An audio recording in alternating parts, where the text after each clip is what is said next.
I'd like to call the April 13th, 2021 Lake Mills Public Works Board to order. Roll call, please. Mr. Pickard? Here. Mr. Temperley? Here. Mr. Waters? Here. Mr. Polachek? Mr. Wright? Here. And Mr. Rupplinger previously informed staff that he'd be unavailable for this evening's meeting. I'll let you know when Mr. Polachek gets on. He's usually a little late. Thank you. Okay, item 4 is questions and public comment. I don't believe we have any. We get the meeting minutes? Oh yeah, sorry. Item 3. I was absent. So we'll need a roll call vote so I can vote absent. All right.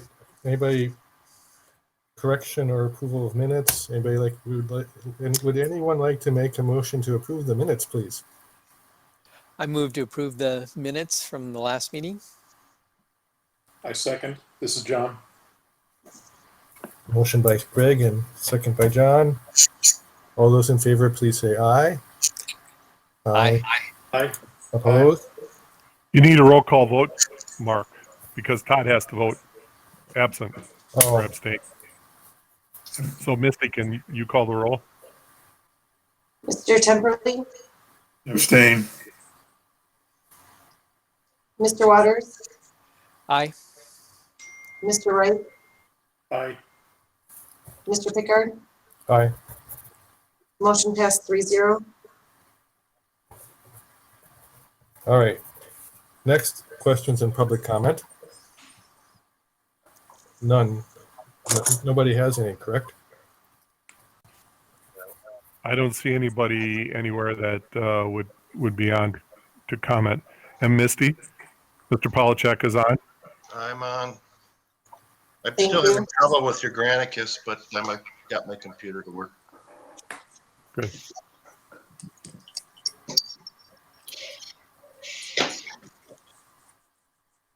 All right. Next is item 5, Director of Public Works report.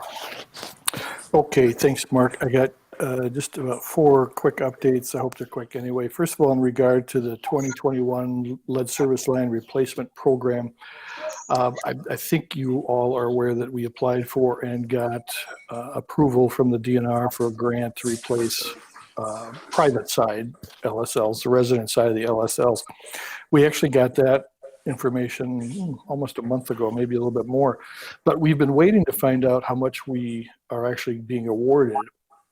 And that was an important issue to us because many of the replacements we're doing are tied to our street construction projects.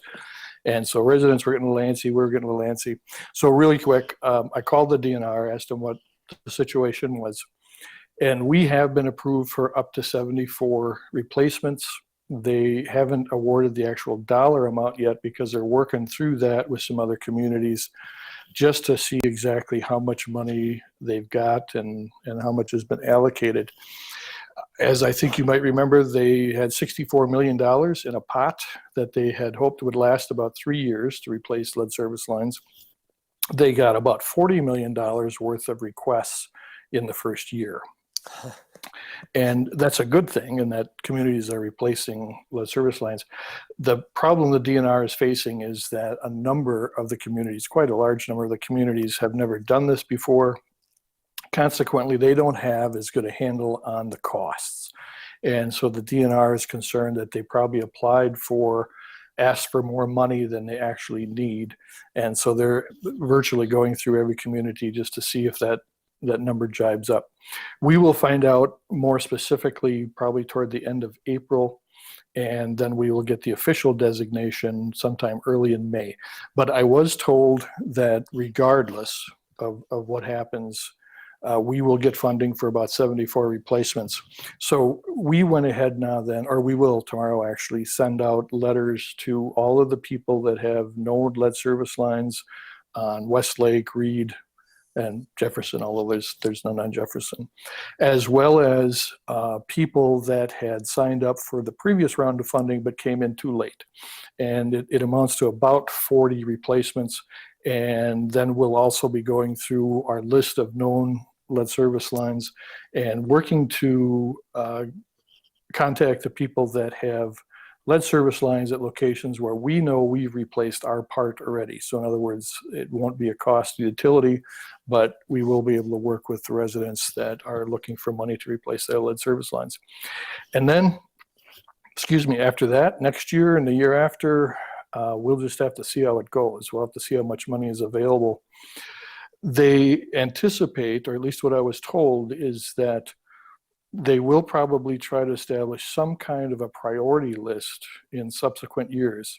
And I was very encouraged to hear that that priority list will be based on communities that have already done some work, communities that are maybe really close to getting rid of all of their LSLs and some other things. So I'm not going to guarantee it, but I think we're in pretty good position to get at least one more year worth of funding. But that, we're focusing more on 2021. We're good to go on that. And so we've begun the process to start those replacements. And you just pipe in if there's questions. So I'll keep moving otherwise. The utility disconnection moratorium, as you recall, we talked about that a little bit last month, and the PSC had lifted the moratorium effective April 15th. And so, yeah, that's really close. We are prepared to go through the process, and there's a very specific process that the Public Service Commission has, which amounts to having to send a letter, always put a notice in the bill, and then at least 24 hours prior to any kind of disconnect action, we try to make a personal contact, and then if no response there, we make our disconnect, which is the last thing we want to do, but we have to do. So here's where we're at. We have sent out 300 notices, and that was last week actually. And quite interestingly and encouragingly, that's about half of what we usually send out. And so Kristen, our billing clerk, is working hard to whittle that down to as few as possible. And she does that by setting up deferred payment agreements, as the things we talked about last month. Tomorrow then, our crews, our electric utility crews, will be going out and literally knocking on doors, trying to make contact with folks, and wherever possible, personally handing them a 24-hour notice, which indicates to them what they have to do to get paid, or paid up, I should say. And then on Thursday, if we have to, that's actually disconnect day. So again, we're encouraged that we're down to about 300 notices, and hopefully tomorrow it will be even fewer, and we can get through this, keeping as few people disconnected and working with them as much as possible. Paul, I'm just curious, how much time does it take for the crew to just do a disconnect? For them to actually do the disconnect? Yeah. We allocate about a half hour of time. Okay. And I want to clarify that, John. Two things. Number one, when we actually do the disconnect, we send two people. And there's a number of reasons for that. You can probably assume what they are, but we always have two people there. I can imagine. And then when we do, and when we do the reconnect, it's one person. Okay. What happens quite often, and it will no doubt happen on Thursday, is that we'll pull a meter, for example, say at 10 o'clock, and by noon, we'll get a call to reconnect that. So we get into a little bit of a volleyball game, if you will. But we figure on average about a half hour to do the disconnect and the reconnect. Okay, thanks.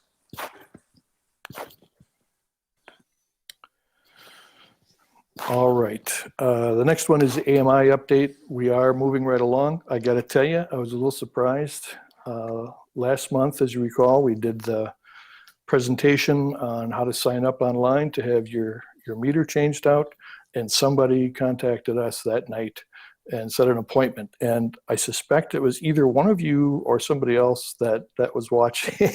So we were encouraged by that. But at this point, at least as of this morning, we had changed out about 2,100 electric meters. That's about 50% of all the electric meters, and about 1,100 water meters, which is about 30% of all the water meters. But we are now picking up the pace.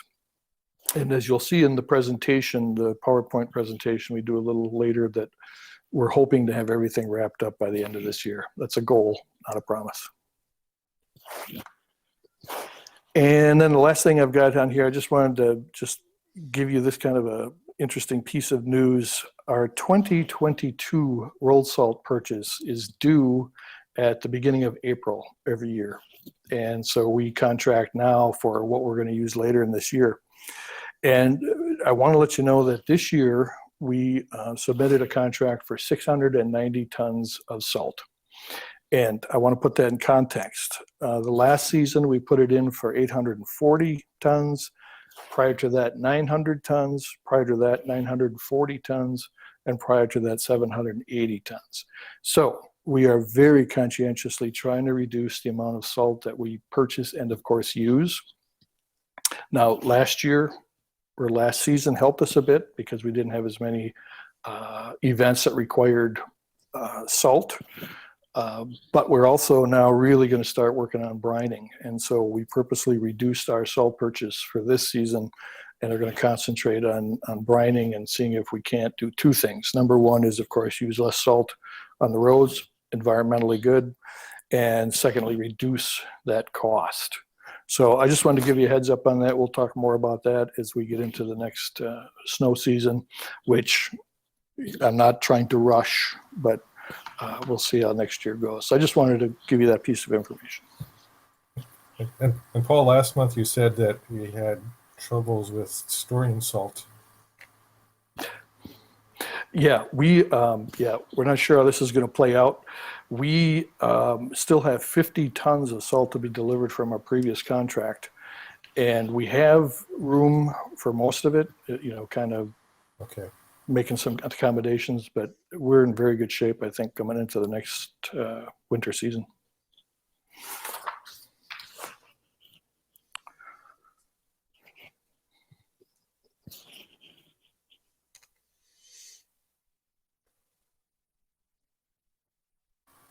Okay.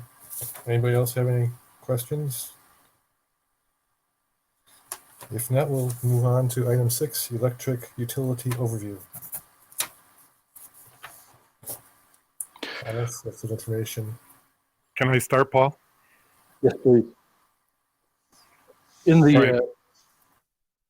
Steve's going to share his screen. For whatever reason, I can't get the PowerPoint to share on my screen, but here we go. So while he's doing that, just a little bit of background. I wanted to include Mark's email in the agenda so that you're aware of what we talked about and kind of the direction that Mark would like this discussion to go. And then also some information that he has sent me, and we'll talk a little bit more about that. Also included in the packet is the system study that Forrest did. Now I can't remember what, it was 2004 or 5, somewhere in there, that really drove a lot of the changes that we've done over the last several years. And we'll talk a little bit more about that.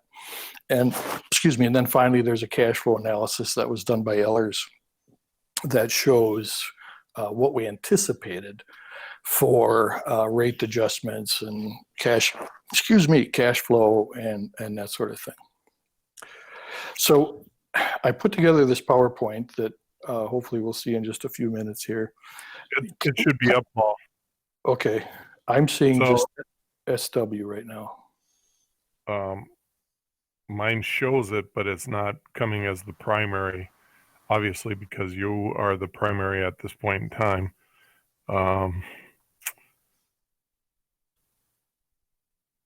Well, let me ask this. Do you all have the PowerPoint? Are you able to open it from your agenda? Yeah, it's on the website, right? Yes, sir. Yeah. Yeah, I've got it open. Okay. So I think we can Hey, still, go ahead. Yeah, if you can all open it, that would be great. I would just like to share a couple things, Paul, at the start. Please. Okay. Okay.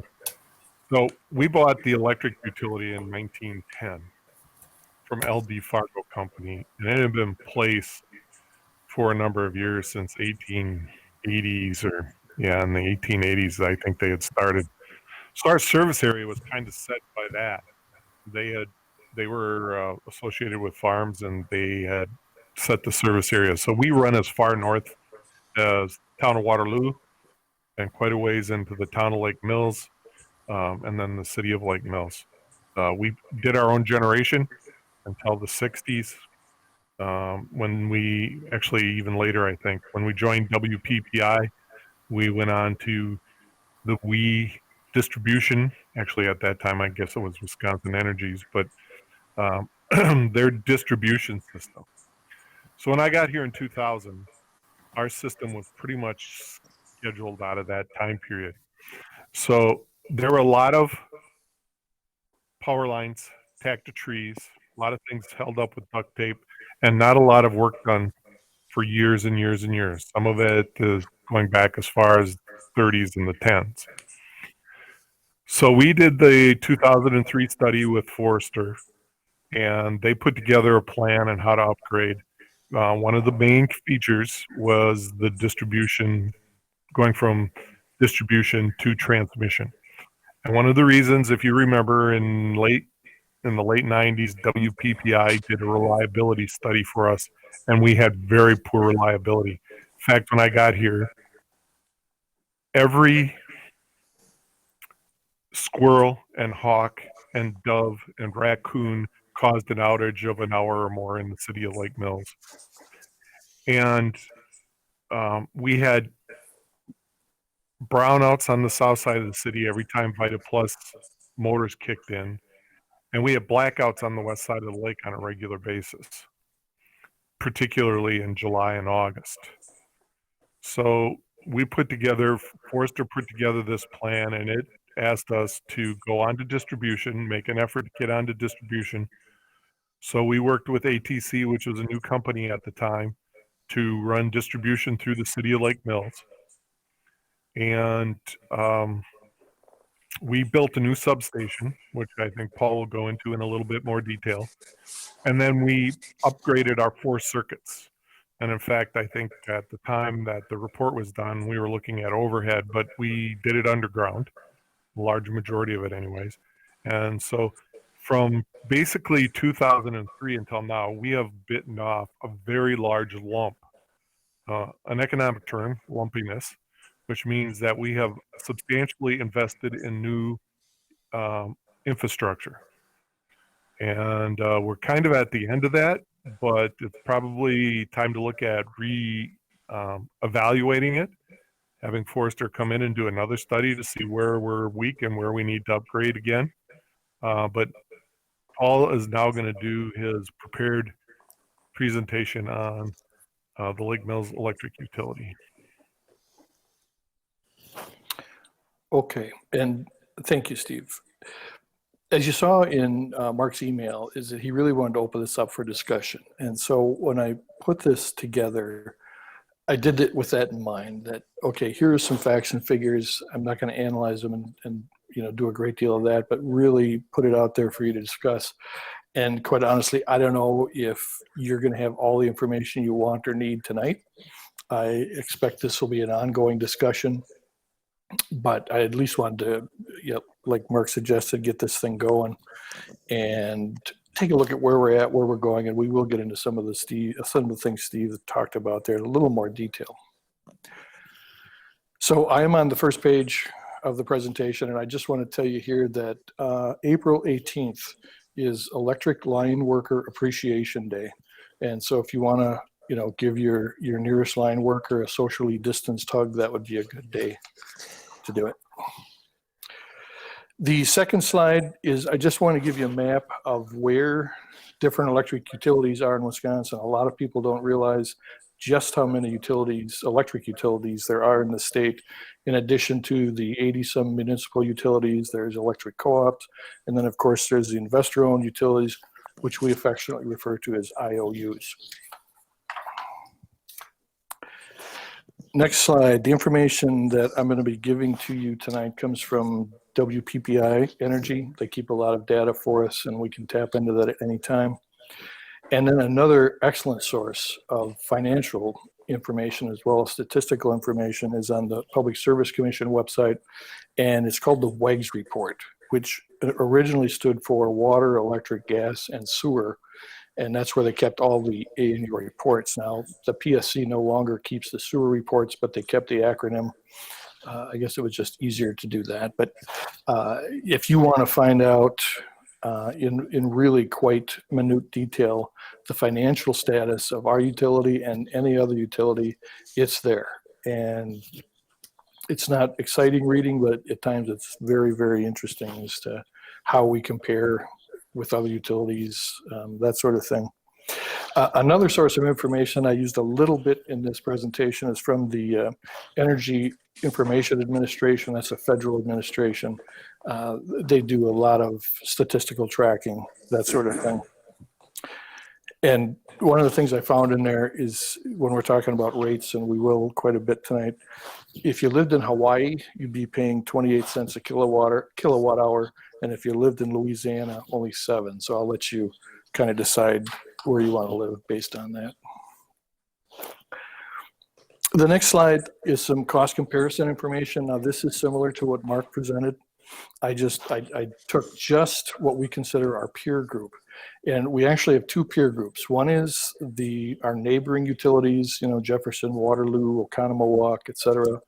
And then WPPI also establishes some peer groups. And these are more like size utilities and to a certain extent similar in customer makeup, that sort of thing. And so when we do look at benchmarking, and we do that fairly often, that's where those 2 groups come together, and that's how we kind of look at where we're doing or how we're doing. And as Mark pointed out, and as you saw in the material that he sent, we are one of the higher cost utilities. And so we'll be digging into why that is, and to a certain extent, I think what we can't do about it, which I think is the whole point of this discussion. I will just give you a caveat, and I'm sure you know that, any of you that are in business and do benchmarking, that you got to be a little bit careful with that. We're not always comparing apples to apples, but we are comparing as closely as we can as far as different utilities. It will show up in some dramatic ways as we get into this, but again, that's just a quick cost comparison. And I should mention, by the way, these are all residential customers. This does not include any of the commercial and industrial customers. And just here, John, I'll mention that John sent me a note wondering if we can get that information. How do we compare with commercial and industrial rates? And I'll be more than happy to do that. We can present that to you at another time. The other thing I'll tell you is that, and I believe this is true with what Mark put together, this is based on 600 kilowatt hours used per month. That's a little low, but I mean, for comparison purposes, it gives you the picture. I think the nationwide average, Wisconsin-wide average is closer to 700 to 800 kilowatt hours. Not a big difference, but it does become a different picture when you get into higher use. And that has to do with whether a utility is putting a lot more money in the facility charge or the kilowatt hour charge, which is a debate that I think we should have. So any questions on the comparisons? And then you'll see I just put it into a graph form. Go ahead, Mark, I'm sorry. I'll just mention that the PSC website used the 600. That's where I picked the 600 from, was from the PSC website. Yeah, exactly. And I believe they've done that for at least 100 years. No, I'm just kidding. No.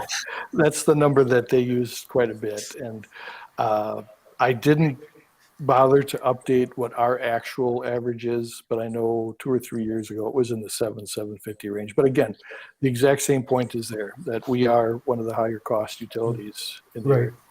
If you change the kilowatt hours that's analyzed, if you look at industrial and commercial versus residential, yes, there will be differences, but I think the general trends, the general conclusions they tend to track, because the PSC is not going to let somebody have really high residential and really low commercial, for example. They're going to keep them relatively in line. You are correct. And we will talk about that in a little bit more, because they do have an interesting approach to that. So you are absolutely correct, Mark. Thank you. So again, then it's just a graphic representation of the rates and where we stand. The other thing I wanted to do is give you a cost comparison with the investor-owned utilities, particularly our neighboring utilities. Now, they're a different animal. I understand that, and their rates are more in general. One of the biggest reasons is that, of course, they've got investors that they have to satisfy, and they also serve such incredibly diverse loads. Like We Energies services Milwaukee as well as some other very tiny towns. So, again, it's not totally apples to apples, but I wanted to show you this for two reasons. One is when we talk about our neighboring municipalities and how they're doing, those we can really take a look at. We have a lot of communication with Jefferson, especially in Waterloo and Columbus, and so we compare ourselves to each other a lot. And so they're our peers. They're people we work with. The investor owns, quite honestly, we view as the competition. And so if we're fighting for a load or something like that, and the company is debating, do they want Lake Mills for their electric rates, or do they want a WEPCO service territory or a We Energy service territory, we can make a pretty good case there that we've got lower rates. And so I did that just to give you a little broader picture of how we compare cost-wise.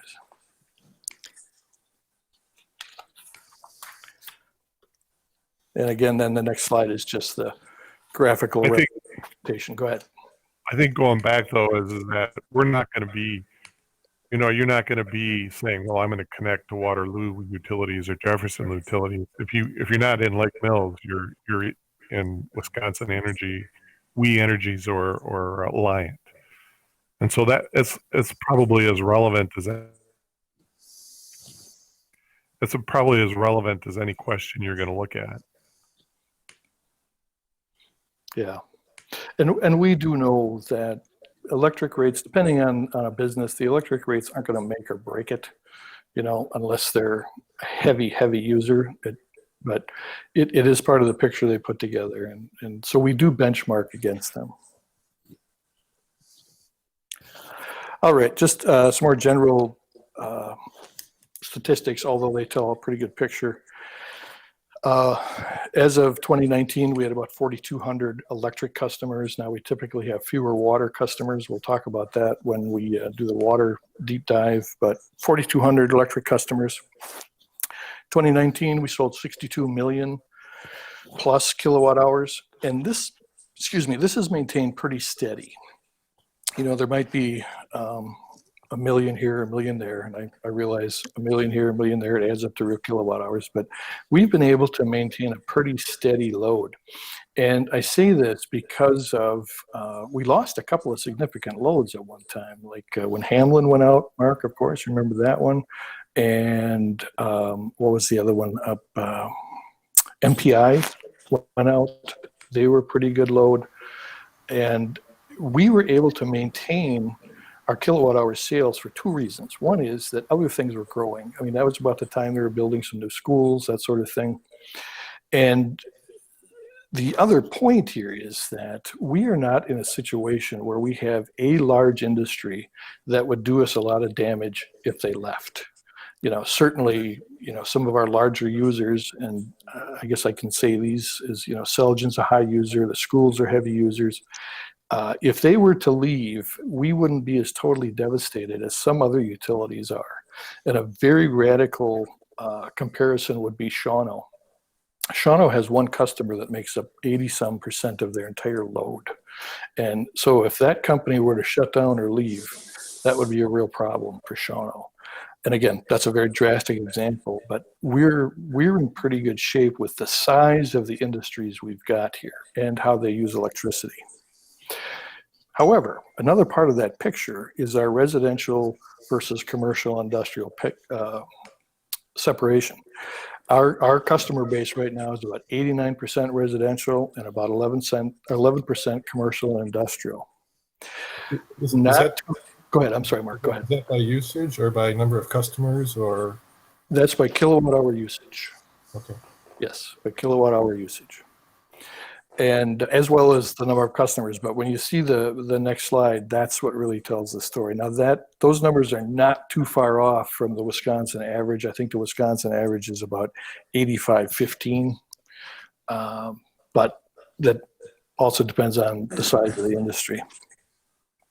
And the last thing I want to point out on that is our maximum demand was 15 megawatts. And we know exactly when that happened. It was July 17th, 2019, about 3 o'clock. What's interesting about that is it's always sometime in the middle of July.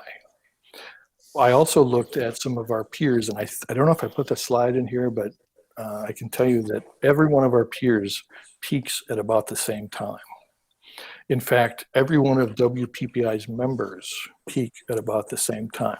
And so we're going to talk about that in a little bit also.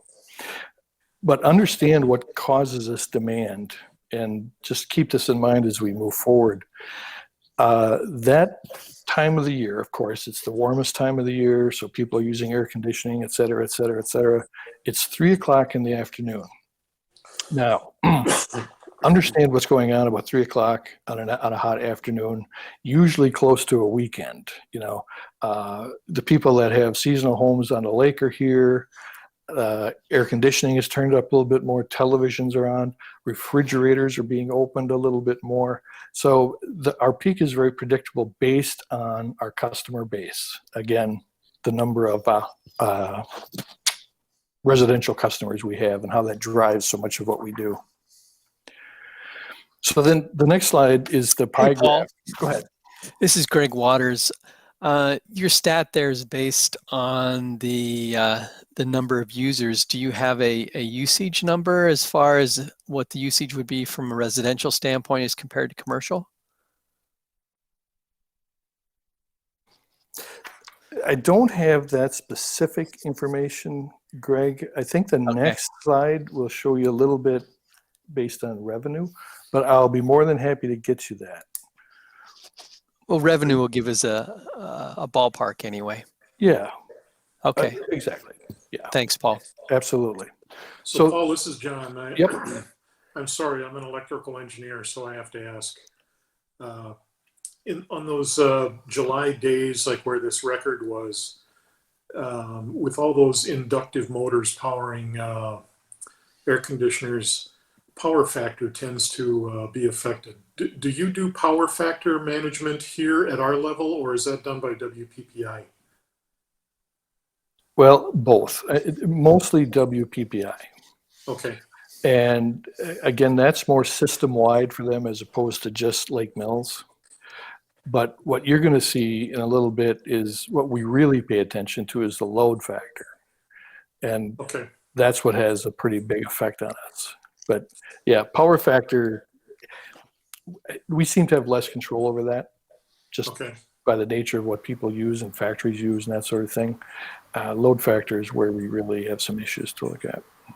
Are we paying a premium for our current power factor, or is it in the area where you don't have to pay a premium? Actually, WPPI did away with that some years ago. We used to get charged for poor power factors, but I have to admit, I don't know exactly all the steps they took to remove that, if they adjusted the kilowatt hour price to us or what, but we do get nicked for load factor. But not at all for power factor? I can double check that, Mark, but as I recall several years ago, they took that out of their rate formula. What they try and do, Mark, is, and Paul, you can probably get into this more than I can, but during the summer, the rates are higher. And during the winter, the rates are lower. And so what they're trying to do is use the price to drive down the use of electricity, so that even though the price for most people balances out over the course of the year, they are trying to use the price to drive down use in the summertime. Yeah. So the the load factor is driven by how much usage there is and the peak of that usage, whereas load factor is driven by the type of the load, specifically motors. Unless people change their behavior, you can't do much about load factor. But power factor is something that there is a physical thing you can do to improve it. So they're not exactly the same thing. Yeah. No, they're not even close to the same thing. And you're right. And they both decrease the effectiveness of the entire system, which drives up the capital costs. So they both have a real cost to them as well. Yeah, Mark, as I think about it, we probably are getting dinged for power factor, but not as a spelled out component of our rate. As you talk, I think, yeah, there is some accommodation for the power factor. Yeah. There is a component in the bill from WPPI, and it's not just a yes, we're going to ding you for this, or no, we're not. It's maybe a more continuous thing now. Yeah, I will be happy to find out more about that and get back to you with that one. And this is the type of thing where I knew we probably wouldn't have all the answers, but I'll be more than happy to get that information. So yeah, John, it looked like. Did you have another comment? No. Okay. Question answered. Thanks. All right. I have a question. Yep. Go ahead. Is there a load shed program in place? Not anymore. Oh. WPPI has changed. I shouldn't say not anymore. It's very limited. WPPI has changed that a little bit also. What they used to have was a program where they would literally buy or finance generators for large industries. And then when they got to certain peaks, they would contact these different industries and say, turn on your generator. We'll pay you for the diesel to run that because it's cheaper than the peak you're going to set. And as I recall, see, it was never a big deal for us because we just don't have that one or two big loads that were driving the overall WPPI peak. And so I have to admit, I'm not sure if they've got some load shedding agreements in place with some places, but I do know they got rid of the generator program. Okay, thank you. They have a lot of their peaking equipment now. Yeah, good point. I mean, the whole generation of electricity has changed pretty dramatically. And John, I'm sure you know that too, with gas peakers now, and even to a certain extent, renewable energy is playing a small factor in some of that stuff. So, yeah, generation has changed dramatically. Quite honestly, so has transmission. But again, it's not something that has very dramatically affected us. I believe, if I remember right, when who was in Crapaco before Celgin? Was that no? That wasn't MPI. Who was in there? SPV and yes, they, I believe, were on the generator program because they could create some pretty good peaks. Okay, ready to move? All right. So then the next slide, then I guess, is the sales revenue by customer class. And here's where things change a little bit. The residential sales make up about 37% of our revenue, and then industrial and commercial make up the rest. That's pretty high. Typically in Wisconsin, they're seeing 25 to 30% of the sales are made up by residential customers. And all that's saying, and I'm going to say this a number of times, is that just has to do with the fact that we are a very residential community and getting more so.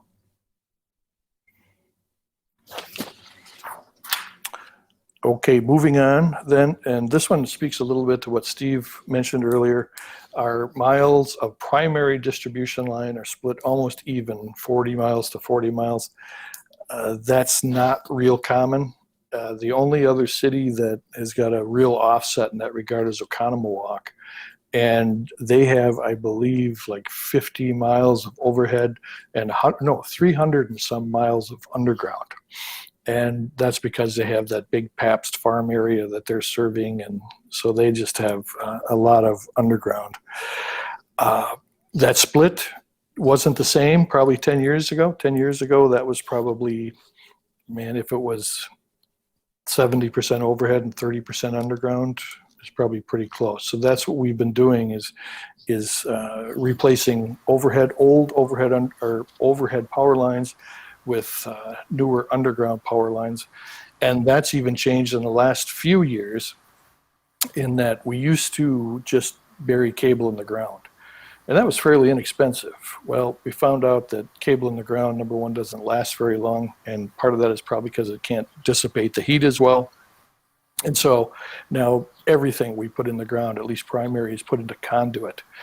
So that adds a little bit of cost, but in the long run, it also helps us with repair and outages, so that we don't have to try to dig up old cable or dig in new cable. We can simply pull out a bad piece and put in a new piece. And we're finding that the conduit allows that cable to last much longer. Now, if somebody's watching and they say, hey, underground, that's the do-all, end-all, no, it's not.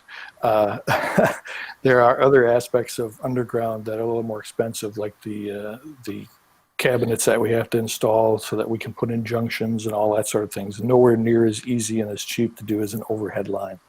But without a doubt, we're putting a lot more underground in. So on this, it says primary distribution line. What's the definition of that? That's the voltage that you see down there, the dual voltage. So for us, primary distribution is the 4160 volts or the 24.9. Transmission voltage then will be anything, I think in our area above 35,000 volts. Okay, so this includes pretty much everything after the substation, but before the transformer to the house. Or You got it. okay, Exactly. Yep. And again, so we are a dual voltage system, and that's one of the other things we've been trying to do is reduce the amount of the 4160 voltage, simply because it just doesn't have the capacity. That's what they call the legacy voltage. That's mostly downtown, those areas. And we're trying to get the 24.9 volt to the industrial park, all the outlying areas. Pretty much everything we put in now is based on 24.9 voltage. Quick stat: we have about 53 customers per mile. Munis average between 50 and 60 customers per mile. IOUs 40 to 50, and then the co-ops about 5 to 7 customers per mile. Our distribution losses on average are about 5%. That's not bad. 6% is really what you're shooting for. And as you engineers know, most of that's given up in heat. We'll talk about that a little bit more. Or anytime there's a transfer of energy, we have a little bit of line loss. And then there's our annual load factor, that 47%. A really good, or probably about the best load factor you're going to get is somewhere in the 75% range. But I think, as you alluded to, Mark, what this means is that we're driving a high peak, but we're not selling a steady load of kilowatt hours. So we see that high peak in the morning or at 3 o'clock in the afternoon, and then our usage drops way down. And that's typically the load profile of a home. It's also, driven by the fact that we've got 2 high schools, which, they drive a high peak, and then during the summer it's a little bit low. Keep in mind, this is an annual load factor. So we've got a number of factors that are affecting that. What we don't have, and here's kind of the flip argument, is we don't have that industry that starts up, sets a peak, and then runs continuously for a long time and offsets this 47% load factor. If we could find a big hospital with underground parking that once they start up, they run, that would affect our load factor really nicely. I anticipate this may get a little worse. I don't know how bad it can get, but it may get a little worse just based on the fact of all the housing starts that we're seeing. And again, as I mentioned earlier, that we do get dinged a little bit for load factor. And the other point I want to make here, and I may make it again as we get into the rates, typically the PSC establishes rates so that the commercial and industrial customers pick up a little higher percentage of the cost, and tries to balance that with a little less cost to the residential customers. That's a little tougher for us. It's still the case, and when we look at the commercial and industrial rates, you'll see that they still are a little high in their proportion of what they pay, but not enough to offset the amount of residential load that we have. So industrial kilowatt hour rates are generally lower than residential because there's the concept of a high user pays less. Isn't that true? That's true. And what happens is an industrial customer will pay more of a demand charge. Right. And so if they've balanced their load, if they've taken steps to balance their load, yeah, their cost per kilowatt hour is going to be much cheaper. Yeah. We've done a couple of studies where when you throw in the demand charges, that sort of thing, they come out really close to the same per kilowatt hour rate, or what we call a blended rate. They come out pretty close. Okay. But your point is well taken. That's right.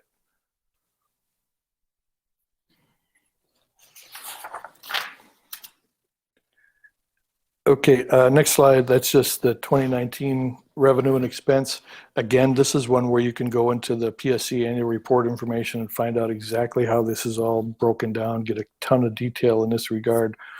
Our operating income for 2019 was about $400,000, or our profit. We're a nonprofit organization, so we can't use that word, so we call it margin or operating income. And then our operating margin was about 3.1% in 2019. I think I've got a slide that shows that has changed over the years. But the Public Service Commission, in establishing rates, allow munis a maximum operating margin of about 5.25%, and they watch that very closely. And as an operating utility, you want to stay as close to that highest margin as possible. But you'll see that our margin is coming down, and that goes back to what Steve said about investing in the infrastructure as well as the costs of growth. The cost of hooking up new homes and that sort of thing. So we'll come back to that one a little bit more here. And I just wanted to put this in so that you understand, how our expenses work. 80% right now of our costs are in our power purchases. And that's pretty close to most WPPI members. Some are maybe 79, 78, and some are 82, 83. But that's a cost that we have some control over because of the structure of WPPI, but we don't have a great deal of control over that. Where we also get control, as you guys talked about, is improving our power factor and our load factor. And go ahead. What's customer account expense? Sure, that's the expense for meter reading, utility billing. We do have some incentive programs, rebates, et cetera. That's what that's for, John. Okay. Yep, and I wanted to go through those because just by looking at the labels, it's not totally easy to pull that out. Sure, thanks. So those, but again, the point is that's the 20% that we really have a direct oversight on. And I just wanted to mention one other aspect of municipal utilities, not-for-profit utilities, is pilot or payment in lieu of taxes. This is something that both the water and electric utility pays to the city.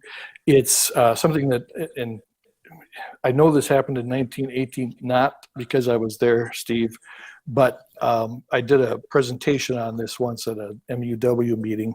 So the whole concept was started in 1918. It was kind of updated in 1955, but it's something that's been in place for the municipals as partly an incentive to form a municipal utility, but also to make sure that the cities get compensated for that loss of property tax that they might see from having transformers, et cetera, buildings, what have you. In IOU terms, it's their gross receipts tax.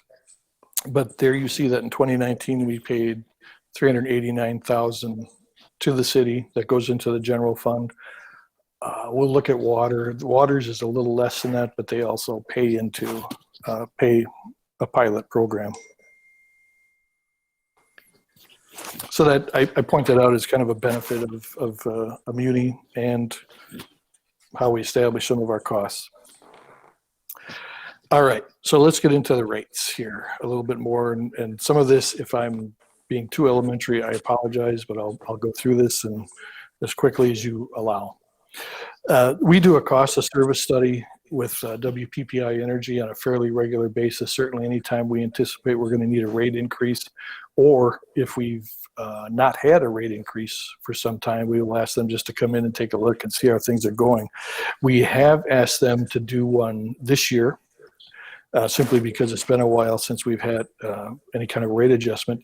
The other reason that we're going to do it later this year is that we will have more information from our AMI meters now as far as residential demand, kilowatt hour sales at certain times, that sort of thing. So we may be able to take a closer look at how our rates are structured, not necessarily from the cost of a kilowatt hour, but should we be putting more money into our facilities charge, more into the kilowatt hour sales? Are we exceeding demand, and should we be taking a look at a really, really intense time of use program, that sort of thing. So we'll be doing that later in the year when we get more meters installed. And then, of course, you know, the Public Service Commission really is the final decider, I guess is the word. We submit a rate application with a certain amount of percentage increase, whatever, and the PSC takes a look at it and they establish actually what the rates are going to be. So the components of our rates are the facility charge, and that is exactly what it sounds like. That's the cost for the meter, the transformer, anything that is used to serve the customer other than the distribution system. And that's one of the things that there's a real debate on. And I know if you remember, Mark, we had a pretty good debate on how we were going to do the water rates. And that debate is going on again with the electric utilities. Right now, our service charge is somewhere around $10, I think, maybe a little bit more. Our last cost of service study showed that service facility should actually be about $25. And so we're taking a portion of that facility charge and putting it into the kilowatt hour charge. And so then the debate is, do we increase the facility charge to match more of our costs and lower the kilowatt hour charge, or how do we do that? I'm not looking to start that debate right now. I'm just making the point that that's a big component of it. The power cost adjustment clause, I'll go into in a little more detail in just a minute. The kilowatt hour charge, of course, pretty straightforward. That's what the meters measure, and that's what we bill on. Then with our commercial and industrial customers, there's two demand chargers. There's the build demand, which is really the cost of generation. That's the cost, the portion of the cost that we pay for sizing the generator plants and sizing the transmission lines properly so that everybody can meet their peak demands. That's usually a lower cost because it's spread out over so many. And I will tell you that that's an aspect of the bill that WPPI keeps a very close eye on. They're constantly buying and selling power and getting the best deals. And so they control that bill demand. Distribution then demand is more of our fixed cost, but this is the cost to size our equipment to meet our peak demands. In other words, the size of the wire that's on the power lines or underground, the size of the transformers, that sort of thing, the size of the transformers at the substation. That all goes into our distribution demand. And that's another one that's being looked at a little closer because of who is driving that demand. Now, in our case, it looks like residential customers are having a little more effect on driving that demand than commercial and industrial. In other places, commercial and industrial, of course, is really driving that demand. And so there's a debate on to how, if they're being structured properly to really fit with what each system's load profile is.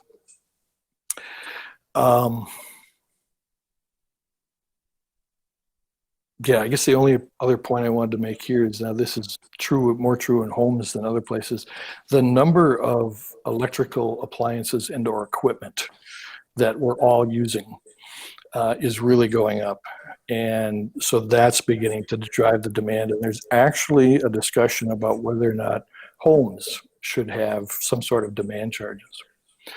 When I started working, I did work with WPPI Energy many years ago. And when I started working there, there's a community up by Madison and Middleton. It's the only one in the world. I won't tell you the name of the community, but it's the only one in the world. And they were building houses so big that there were heating systems on both ends of the house because one system in the middle could not do the job. And so their energy demands were incredible. Their peaks were incredible. And we're starting to see even more of that. So again, we may see some kind of change in the way demand is billed, and it may even be to residential customers. So I just wanted to explain the PCAC real quick, that it's a component of the bill. It's one of the most misunderstood components of the bill. Again, it's the power cost adjustment clause, and it's a pass-through charge. In other words, we don't make anything off it. We don't lose anything off it. And it's adjusted every month based on a number of things, and mostly it comes down to fuel cost. And that's driven by, what the weather has done, or if there's unplanned outages, like if a power plant goes down or something like that, and it changes the cost of fuel or the cost of providing power. And every utility does this. In the IOUs, they typically call it a fuel adjustment clause. But in our case, it's also used to help kind of balance our margin. Balance our margin or balance our cash flow every month so that we don't have high months and low months. I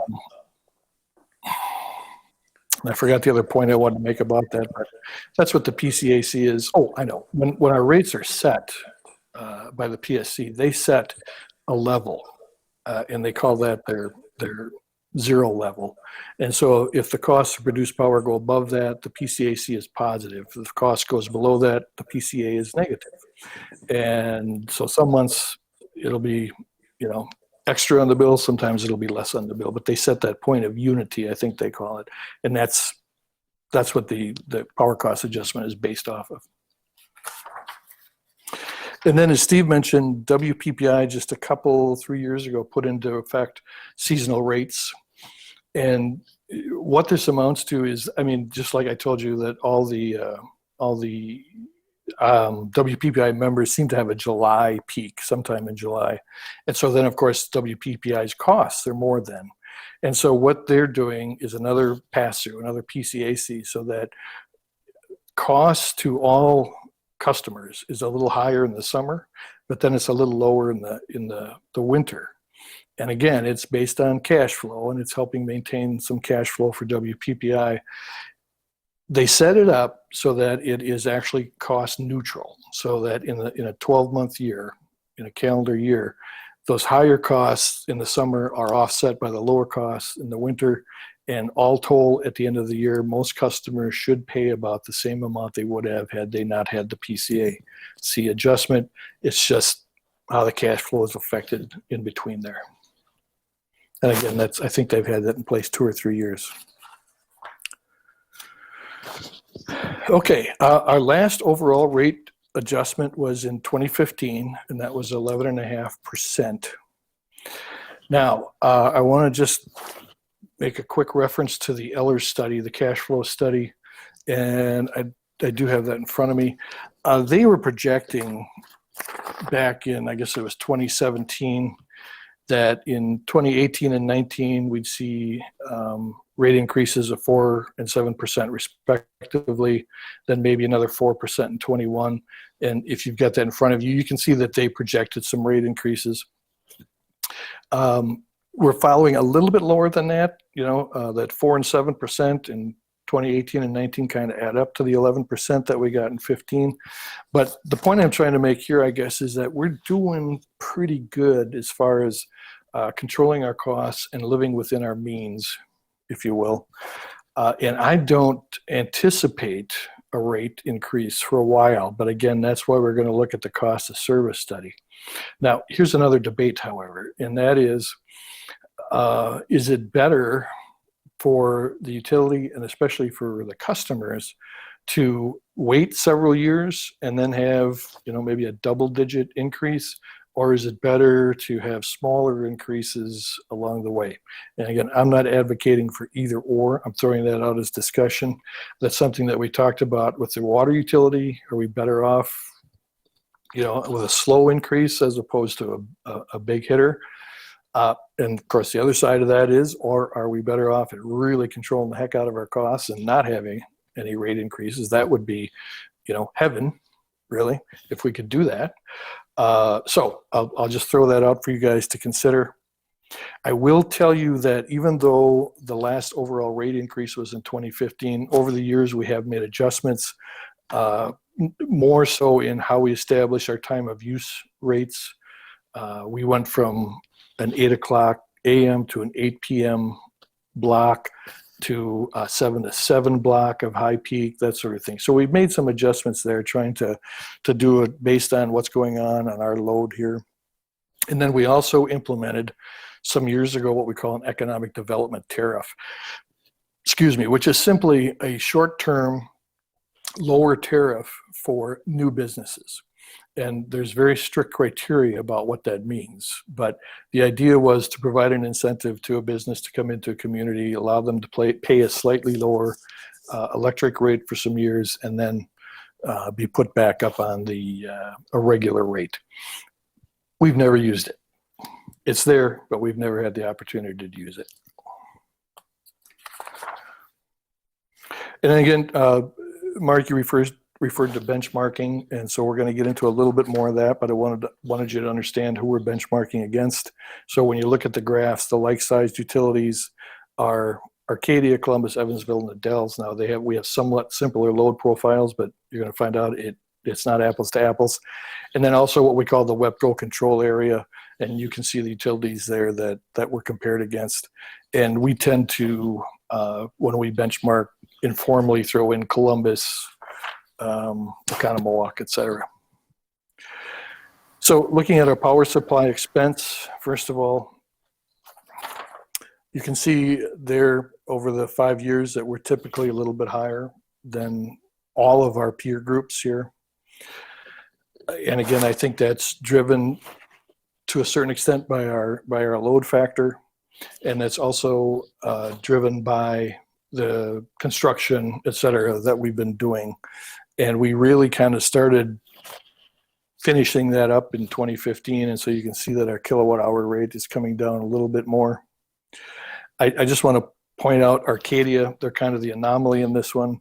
I don't know if you know anything about Arcadia. It's a small town that happens to be the home to Ashley Furniture.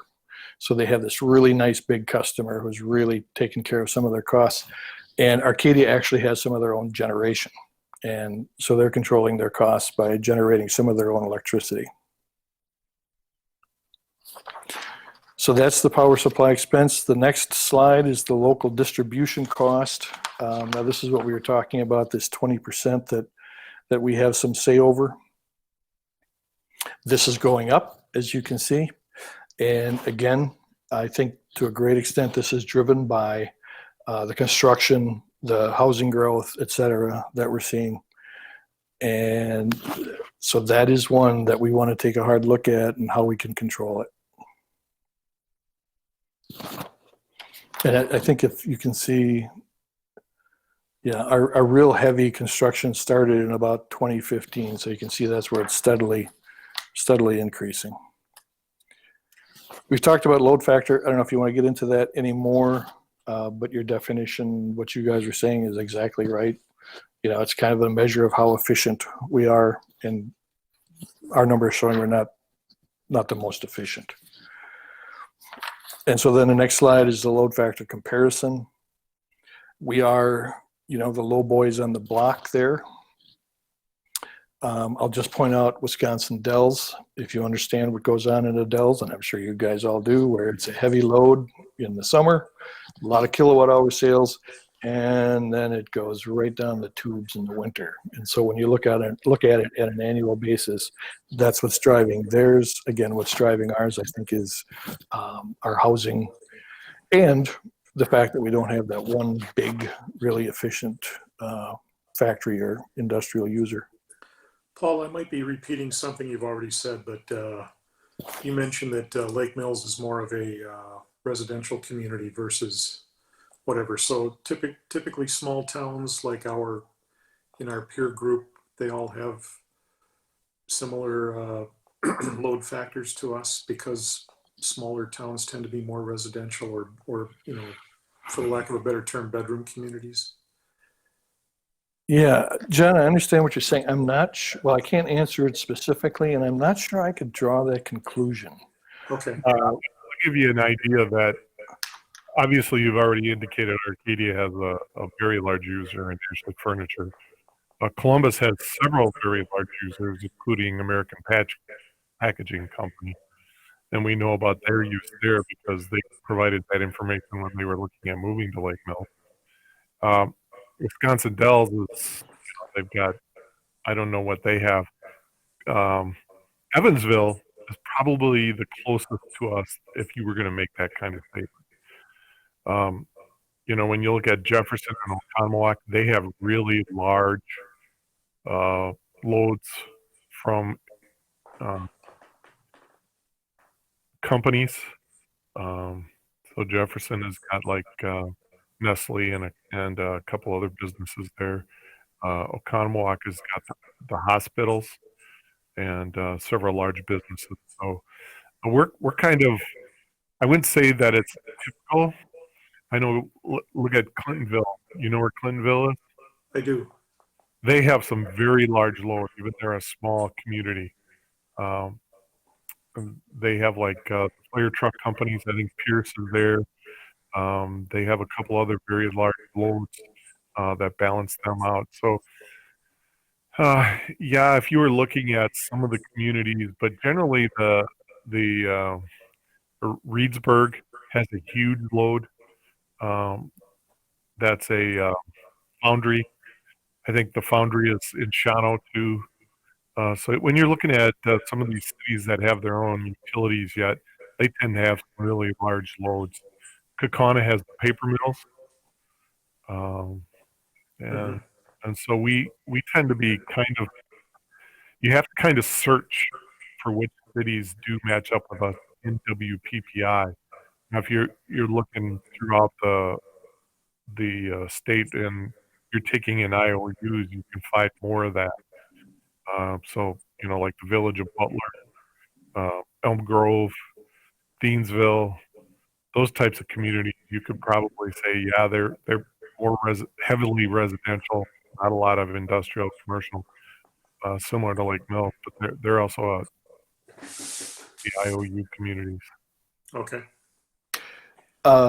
You know what, John, you piqued my interest, though. I'm going to look, because if you look at our load factor, we weren't in bad shape in 2015 compared to some of our peers. And I'm going to just go back and check housing starts and see if there is a correlation between our load factor coming down and the number of houses that we've added. My gut feeling is they're going to match up a little bit here. Mm-hmm. Okay. I'm just curious. This doesn't. You think? I'm not sure about the other communities, but I would think Columbus would be very similar to us in housing starts. My conversations with them is that no, that's not the case. Compared to a lot of the surrounding communities, throw out some Prairie and Wanakee because they're just nuts there. But we are growing pretty fast. When I talk with neighboring managers, they're quite amazed at what's happening in Lake Mills right now. I'm just curious. No particular point to be made here. But are the big egg operations in the area? Are they customers? No. No. Okay. No, none of them. We serve a little bit of rural area, John, but none of those. Okay. Big one is dairy farms. Okay.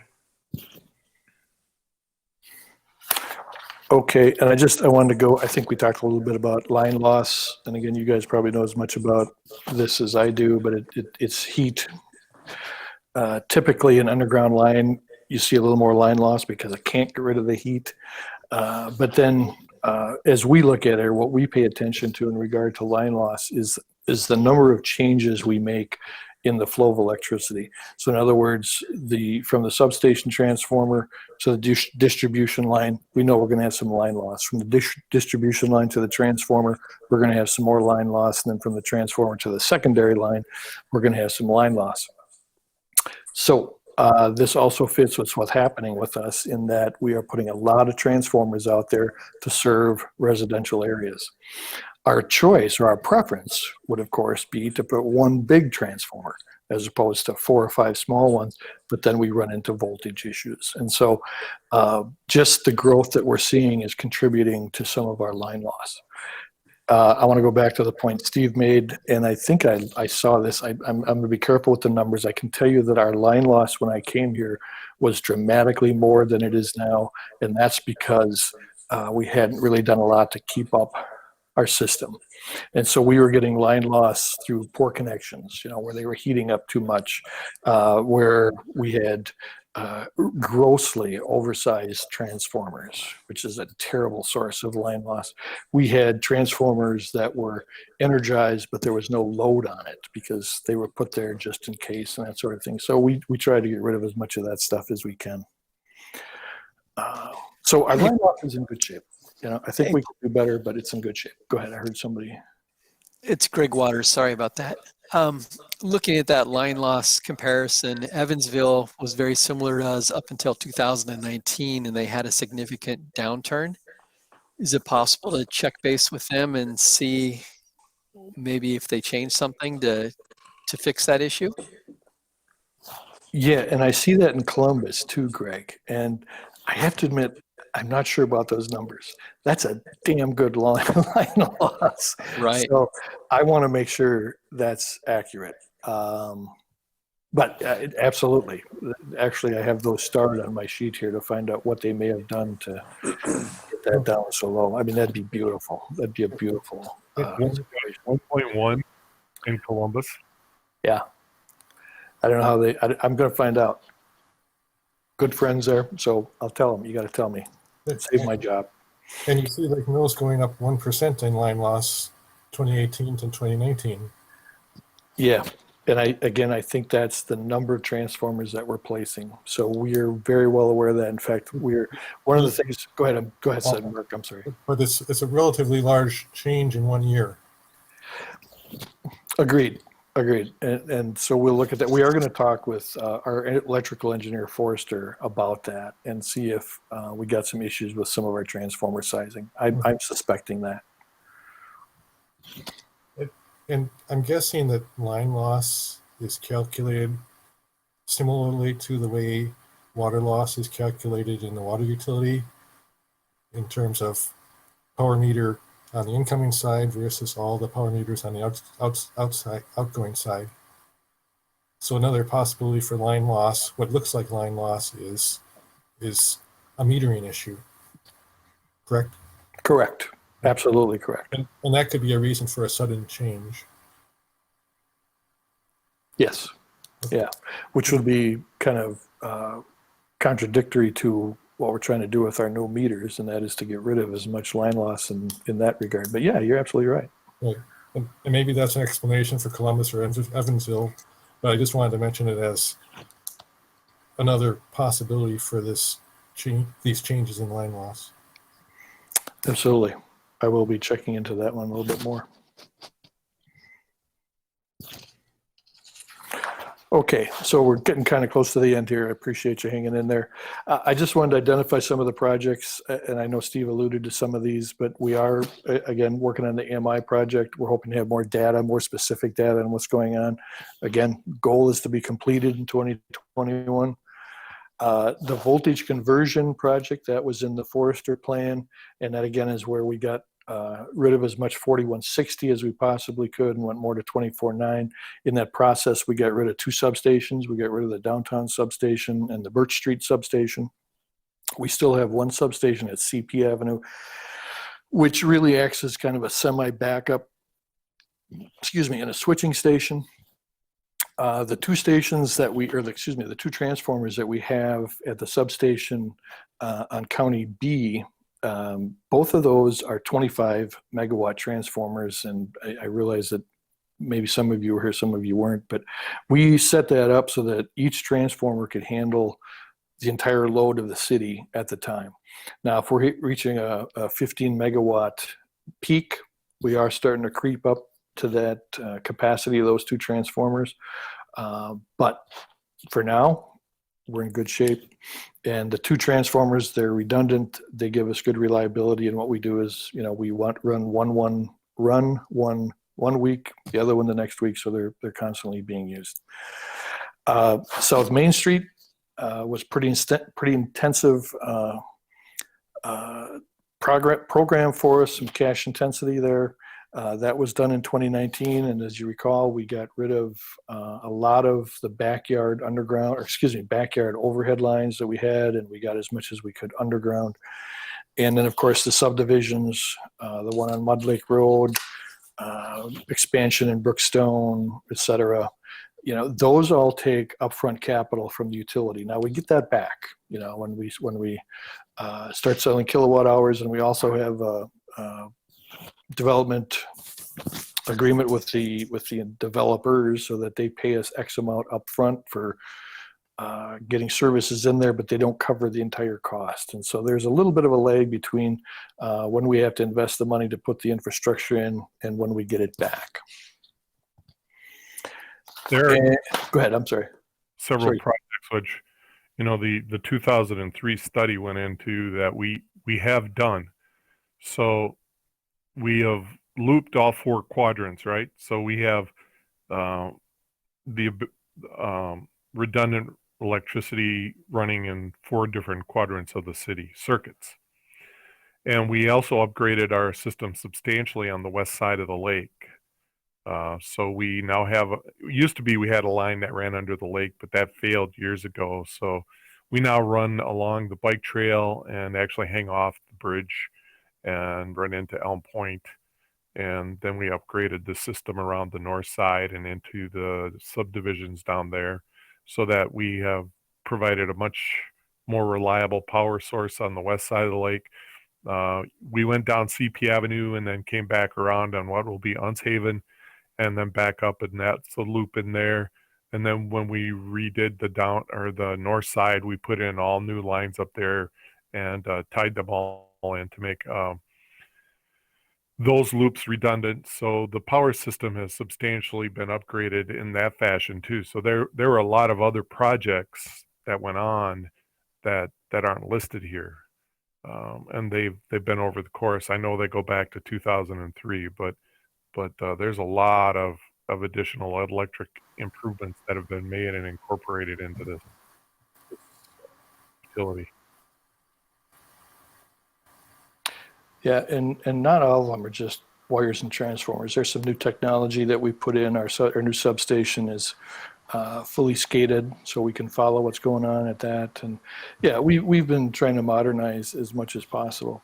The other thing I'm going to say is that, we used to have, I think when I first came here, we had 5 linemen. We're down to 4 right now, 4 very qualified line workers. And they've been here long enough now that they know this system very good, which is really important, so that if we do have an outage, they know exactly where to go and how to reduce the time of the outage.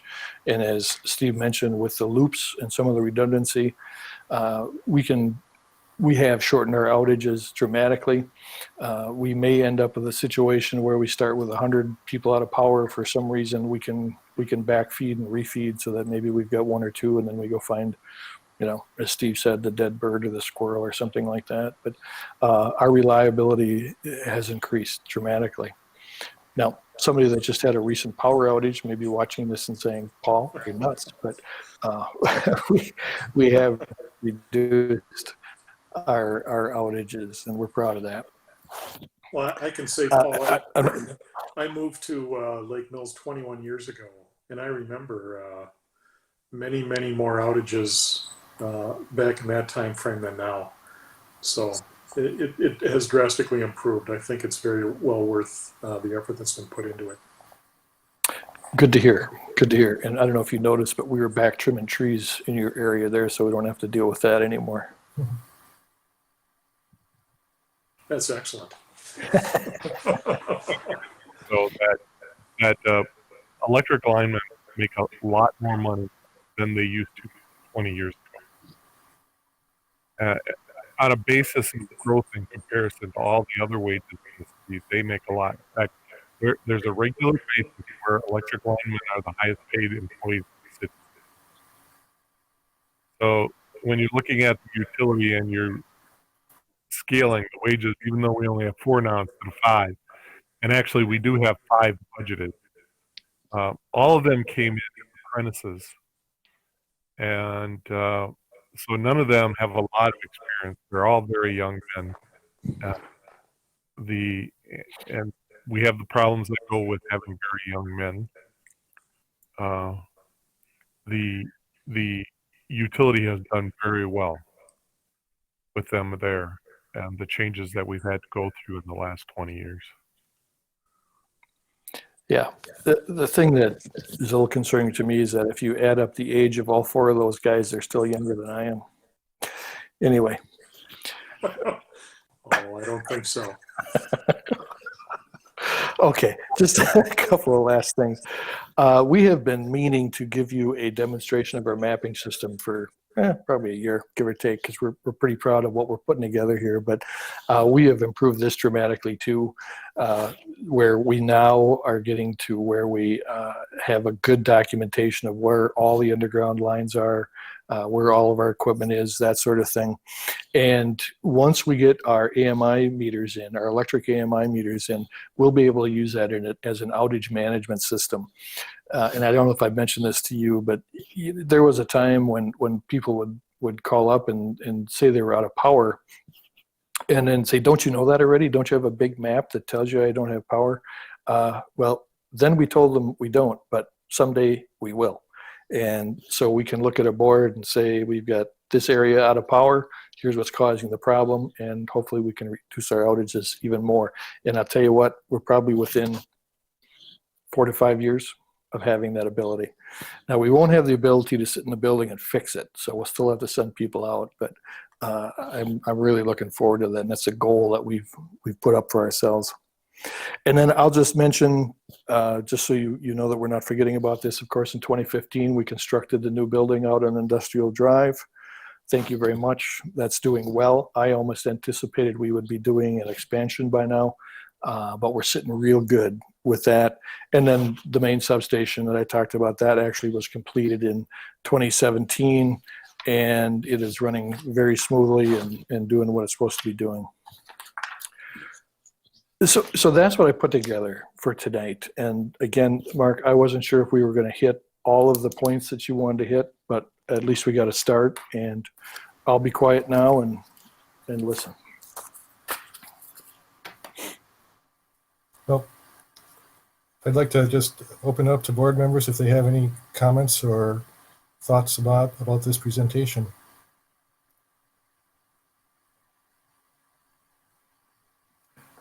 This is Todd. When it comes to rankings, like first to last place, that I'm not too concerned. It's just how much are we above the median or average cost? And if it's only a few dollars, I don't get too concerned about, because it really is difficult to really compare. I don't know what the service is like in all these other cities that supposedly have lower rates, and are they funding lower rates through higher debt? I mean, is that information that's available to us? Or so, but I'm seeing, some differences where we're higher than the others, but it's not hundreds of dollars. So, but it was a worthwhile discussion for tonight and to raise concern over some of these comparisons. That's all I had to offer. Thanks. One thought I had was, Paul, you showed the cash flows and the operating profit and that type of thing. I'm not sure. I don't know much about city government or that type of thing, but that 400,000 operating profit divided by the number of customers, that's about $100 a customer per year. Is the utility supposed to have a profit? Or if it operated right at break even, would that be a bad thing, or is the city looking for it to be more of a revenue generator, or what? We don't consider it a revenue generator. What we do is we're allowed up to 5.25%, which most utilities try and stay at. So we're at 3.11. What we do is we try and use that to reduce our debt as much as possible, which is what PSC would want us to do with it too. So we don't look at it. We look at it as equity, not profit, and we use that equity to reinvest in the utility in as many forms as we can. So we try and pay cash for as many items as we can. So like the new trucks, the new meters, reducing the amount of debt we have when we do a big project is what we try and put that towards. So we try and keep it at that point in time, because that's really what the Public Service Commission is looking at, is saying, okay, the next time you come in, how are you going to fund this? And if you've done a good job with your 5.25%, you shouldn't need to have a lot of debt added onto the utility, and a lot of the equipment that you're buying, you're able to buy without going out and borrowing.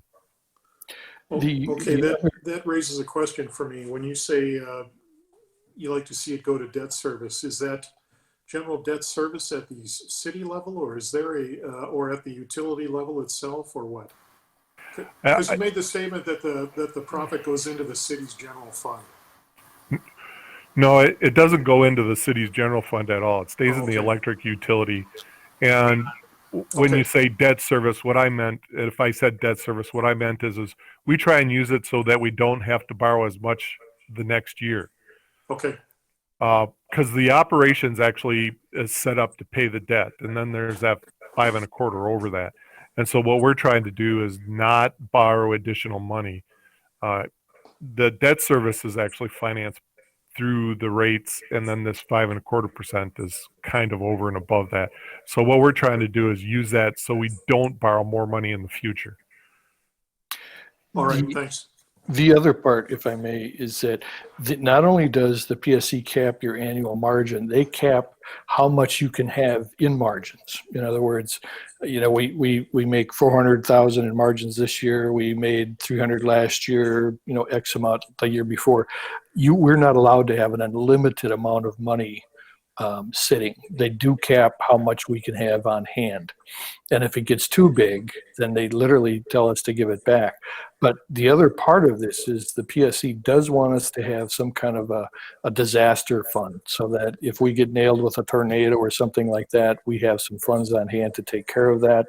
My understanding is that FEMA requires municipal utilities to have X amount of money available, so that if they have to come in and provide more dollars, we at least have some of our own to put into it. So it's kind of that disaster fund for us also.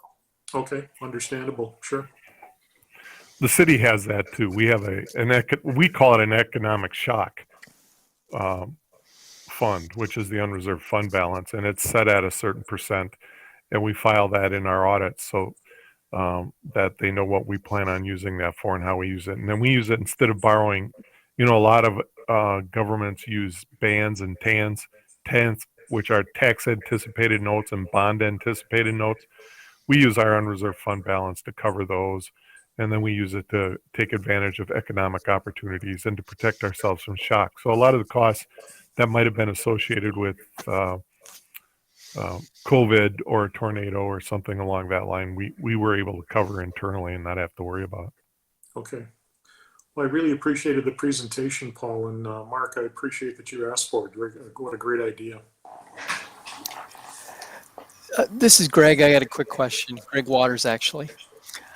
There's two Gregs here. When I look at the cost of the utility, and 80% of that's going to the fees that we pay the provider, correct? Correct. So I'm thinking that all the other municipals that we're comparing with here have similar fees to the provider. If they're 10% less than we are, does that mean they're spending half of what we are, that 20% that's left over, they're actually using 10% instead of 20. I'm just wondering out loud trying to figure out why they're 10% lower. And if that's the case, then the usage, then the percent that they're using is much different than the percent we're using that's left over. Does that make sense? Yeah, and that's a good question. It's a tough question. Different utilities are going to have slightly different power costs, but it's going to be somewhere in that 80%. And so then, yep, you are right. Then the difference is in how they spend that remaining 20% or whatever. We do know, just anecdotally, some utilities don't pay employees as much. There's one that has their employees, their water and electric employees are all the same. They don't have a higher wage for the electric utility. Some don't have the infrastructure costs that we have. They've got an older system, or maybe it was 10 years ago when they updated their system, so they're not paying those costs. There are some differences, and so when I say that we've got that 20% that we really have direct control over, that's what I mean. That we can take a harder look at that and see why our overall costs are higher. I can tell you why.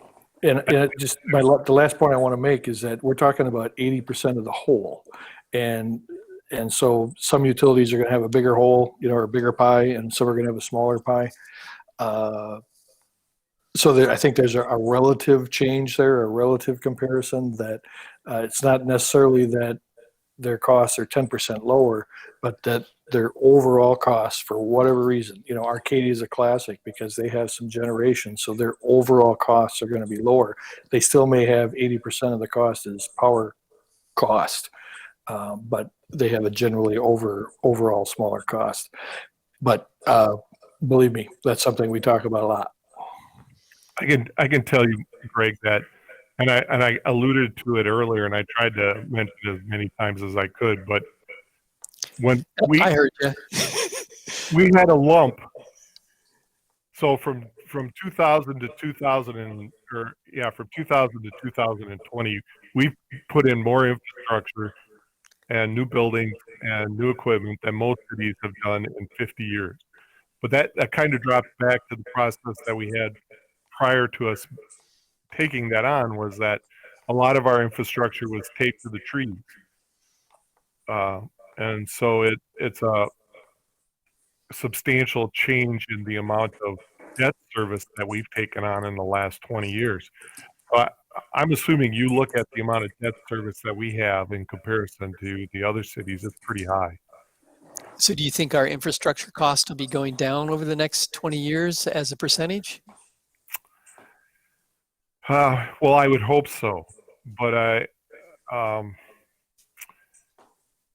that depends on, certain types of features of growth and load, and so Technology.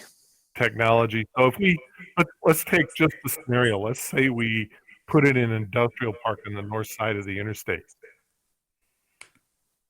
That could change the amount of infrastructure that we have to install, and that $300,000, $400,000 a year isn't going to touch installing it without borrowing money. If we have to do let's say we take a big load on the west side of the lake or a new subdivision, that could add a lot of additional debt to the system, just because we're not, we're sized now to be able to handle what's over there, but taking on a new subdivision of any size would require a larger load. Several years ago, we took a lawsuit on stray voltage on a farm, and so we ran a substantial amount of new line from the center of the city to that farm, which was quite a large amount of time and expense. So those are some things that I can't project, but I would think that as a whole, we've done the best we can. So let's say we took someone moved into the old Selja building that now uses a huge amount of electricity, and our peak moves to 30 kilowatts in the summer. We would have to add another transformer. We'd have to upgrade both our transformers to larger than what we currently have. Those could be some pretty substantial expenses. So those are, I don't want to say that we're not going to. I'm hoping that it kind of levels out, but Lake Mills is in a unique position and in a unique area, and the fact that we're going to grow. And so there are some things that we have to figure out how we're going to balance that. But as a whole, I would hope that we've seen our lump for a while. Okay. Greg, I'm going to take just a little bit different approach to that. What we're talking about, what Steve is talking about, is ifs, growth, and growth is kind of a take-give situation where it takes money before it gives it back. But I will tell you that I think that the investment we've made in our infrastructure will taper off now. I mean, from our core infrastructure, because I think we could probably say there's less than a couple miles of line that we haven't touched as part of this, and those we can catch as catch can. But I'm really confident in the quality of our system. I never will predict the life, because everything is man-made and man installed and all that sort of thing. But I from a core infrastructure investment, I think we're in pretty good shape for many, many years. And unless something incredibly drastic happens, our substation will be able to handle the load. I mean, we'd have to virtually double our load, which is, it just won't happen that fast. And we're constantly looking at new technology, new things, new switches, that sort of thing. So I might be hanging myself here, but I think we've got an infrastructure that's in pretty good shape for quite some time, and I don't anticipate the amount of investment that we've done over the last, even 5 years. I'm gonna make another statement, Greg, and you give me a minute. Our goal was to improve reliability and performance, and I think that we've improved that substantially. So when you're turning on your computer, it's not browning out on you, or you're not having your lights or stuff black out on the other side of the lake. That was our goal. We've achieved that. We've eaten that lump. I think that we can get over it. But let's look at the substation for a minute. We designed that substation with 225 kV transformers. The goal is that if one went out, the other one could support the city. Mm-hmm. So if we hit 25, if we exceed 25 kV, then we have to figure out, well, we're going to add a third generator, and any two would be able to handle the city while the third one was out. Is that the process? But somehow we're going to have to figure out how to handle that. It wouldn't be in the same system, I assume. But Paul's right. Downtown, all the new wiring, all the new transformers that move out and control each one of these circuits is in as good a shape as any city in our region. Great. Just a couple of things. Sorry, Greg, I don't mean to interrupt you. By the way, Steve, it's megawatts, not kilowatts. But anyway, the substation is designed with a third bay. So if we get to that point, we actually have everything designed to install a third transformer. Anyway, I'm sorry. Just want to make that point, Greg. Go ahead. I was just going to offer up a thanks for sharing this information. It was great information, and thanks for answering the question. I did hear the infrastructure in the presentation and figured that was the answer, but thought I should do the due diligence and ask the question. So thank you.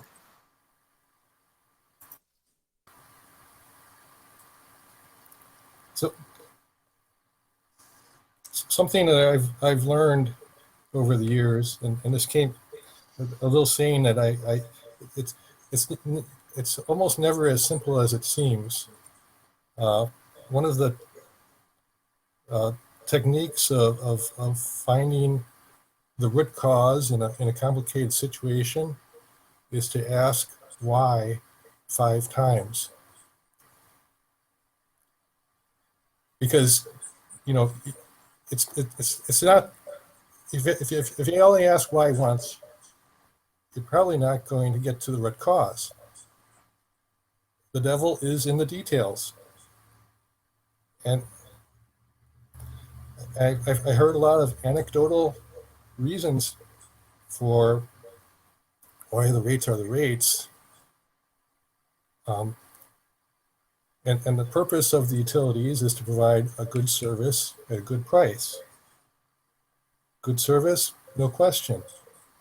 But there's a flip side to that too. You know, you could call it a Cadillac system. I'm sure, no, I don't want to call it a Cadillac system, but that's just I'll call that an example.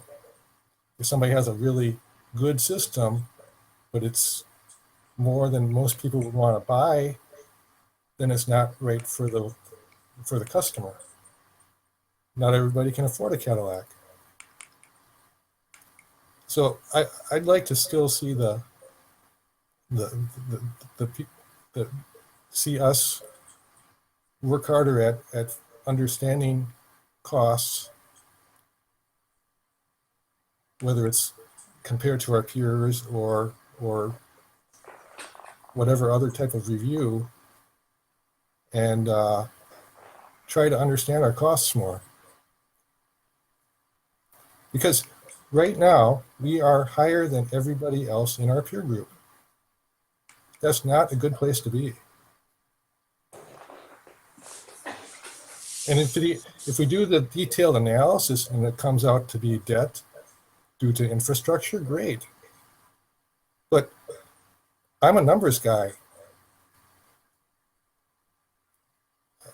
I'd like to see the details, or I'd like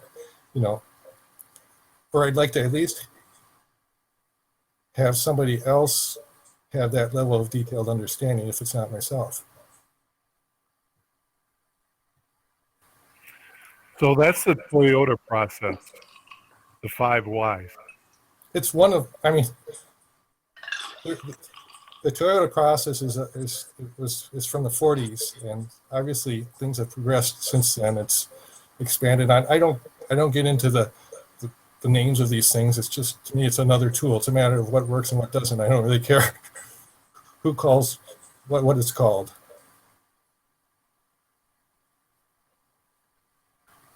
But if you think of the electric utility as an entity with a goal, what are the goals of the utility? To provide a good service at a good price. Okay, providing a good service, I'm convinced. What about the good price?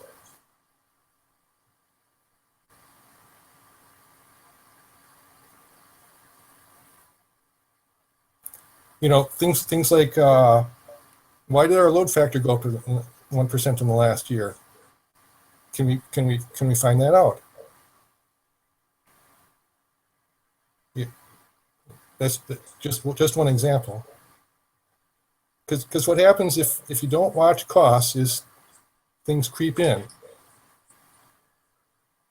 There's you know, it's whether, you know, oh, I didn't know that was going on. Power factor. Can we add more capacitors to our system to decrease our power factor to lower our charges from WPPI? Another example of the devil's in the details.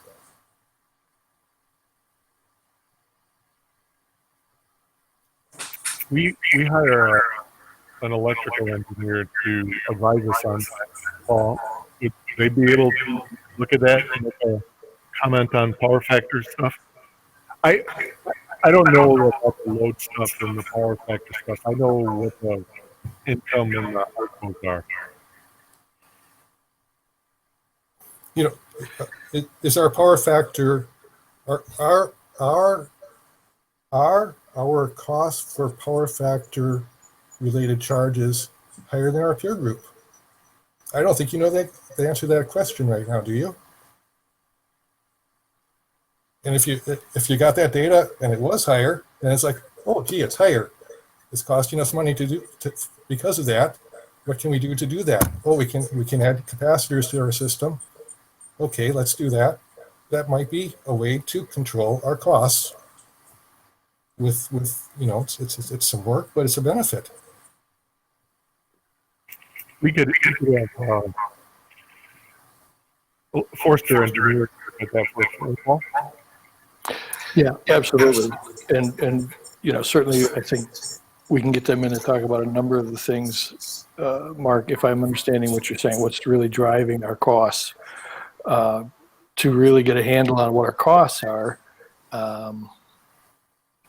I don't know if we want PPI in or how we would do that, but yeah, I understand what you're saying. Yeah. And as you say, there's a lot of moving parts here, and a lot of things influence what's going on. Where I struggle, I guess, is identifying, really what is it that you want to dig into. So this is helpful. If you want to look at the power factor and how that affects us, we can do that. Certainly Forrest can talk about even, the line loss and how that's affecting us and all that sort of thing. That's the engineering or the technical side. Financial side, then we'd have to talk with somebody else. I'll tell you straight up, I can't be an expert in all of it, and I'm not going to try to be. So we can certainly find the folks that can then help get more of those answers. Well, yeah, like I said, the devil's in the details. If people design COVID vaccines based on anecdotal information instead of doing studies with 30,000 people, it wouldn't work as well. Data is king. So, and anecdotal information is useful, but it's not. You can be easily fooled by anecdotal information. But data is a lot. If you have data staring you in the face, it's a lot easier to make a good decision. I agree with Mark. It's and Paul, like you said, there's many moving parts here.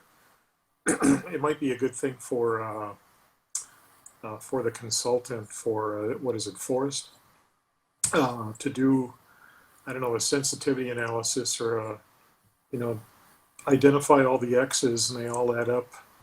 It's the X's and their coefficients that sum up to add up to the Y. They could probably take a look at all contributors and tell you where to spend your resources, where you're going to get the most bang for your buck trying to improve things. I'm not sure if that's the type of work they do, but that's definitely a starting point. And they're an engineering service, so they're not going to be looking at debt management or other parts of the operation. So it's not just Forrester engineering. We can work with WPPI on that half, though. Yeah, I think that WPPI would be a great resource because they're such they're an umbrella organization. They want all their utilities to be run well, and so they're I think they try to help. Well, we are WPPI, right? So it's a good. I think they're a great first resource to if we to dig down into this more and see ask they have some visibility on a whole lot of utilities. See what they think. I think they'd still want to work with Forrester on the fact that they know what our system is built like. So I think getting the two of them together and sitting down and asking the questions, see where we can find the data might give us some point to work from, Paul. Understood, and I get it. And actually, this falls really nice with as I mentioned, we want PPI to do their cost of service study, so we can just make that much more detailed. I know that Bruce Beth with Forrester Engineering would love the chance to talk with you guys. I'll tell you straight up, we have to kind of reel him in every once in a while. So I think he can give you, a really good picture of where we've been, where we are, and where we should go. So this is the other Greg. I've got a question. I'd like our consultant to be able to take a look at load shedding, if it makes sense from a residential standpoint. I participated in a residential load shedding program with WPS when I lived in Green Bay, and it worked really well.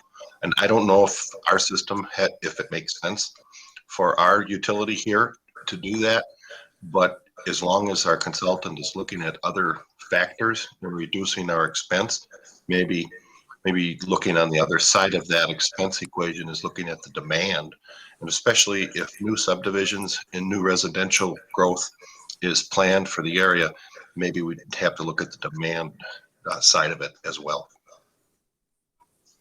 Yeah, good point. And that is going to be a combination of PPI from the economic side and then Forrester from the technical side. But yep, I got a note. We'll make sure they talk about that.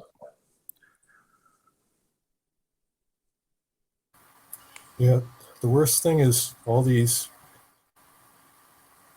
more energy efficient setback thermostats during the summer, all turning on at 3 p.m. when people are coming home. Technology could actually make our peak demand higher. For what it's worth, I put a new furnace in this winter, and my cost went down about $60 a month. Just by efficiency, just by a new system. The system I had was pretty old. It was over 20 years. We'll send somebody out to check your meter just to make sure it's right. Uh-oh. No, I'm just kidding. This makes sense. And again, this was just kind of my first shot at what we wanted to do. And so I think at least I've got some good feedback now on how you want to proceed, and be more than happy to do that. I thought that was a really great presentation that Paul, you put together. Thank you. Agreed. Yeah. It was great. Great information in it. Yeah, and we got more coming.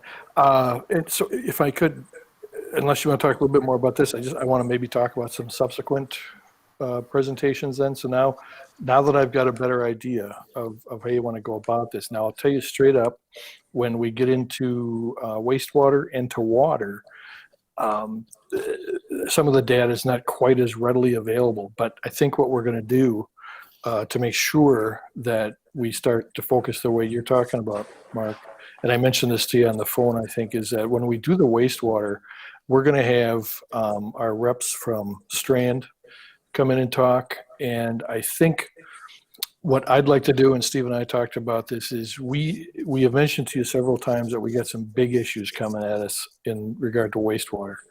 And they're going to drive a lot of what's going to happen next. And so if it works for you guys, if you think this is an effective way to do it, we'd like to bring in our representative, our consultant from Strand, to talk about what's coming down the line in regard to our existing facilities and what we're looking at in the next 5, 10, 15 years, and make that our deep dive initially. And then we'll have to come back and talk a little bit more about that. And then in regard to water, we've also worked with Strand on that different guy, Justin, really sharp guy. And I think, maybe you remember him from some of our water rate cases. And so I think rather than me putting together another presentation that leads to another presentation, I think we'll have them come in right away. I mean, we'll give them the parameters of what we want to talk about, what we want them to focus on. And then you'll be talking more to someone that has the types of information you're looking for. Excuse me. And then the last thing I want to talk about is timing. And we talked a little bit about this. This is going to sound really self-serving, but it takes a while to get this stuff together, and we're coming into a summer that's going to be busier than all get out. And Dwayne's going to be talking about that in just a little bit. Would it work for you if we set up the presentation or the information on wastewater for July, and then see if we can get something together on water for September? Is that a short enough time frame for you? Works for me. It's okay. To me, it's just if you don't do it, nothing will change. But if you at least start the process, then the process of, is going. So as Yeah. long as it's in the queue, that's Got it. that's good enough for me. All right. And yeah, I want to end with is I think we all have the same goal or goals in mind, and that is just what you're saying, Mark, is to have really good quality service and a proper price. I don't think the two are mutually exclusive. You know, they kind of dictate to each other how you're going to do it. But I think as long as we're talking in those terms, and that's what we want to accomplish, that it's good for everybody. It's good for the utility, and it's good for the residents. So yeah, we'll get that stuff together. Thank you. Thank you. And now, as a treat for you guys, you don't have to listen to me anymore tonight.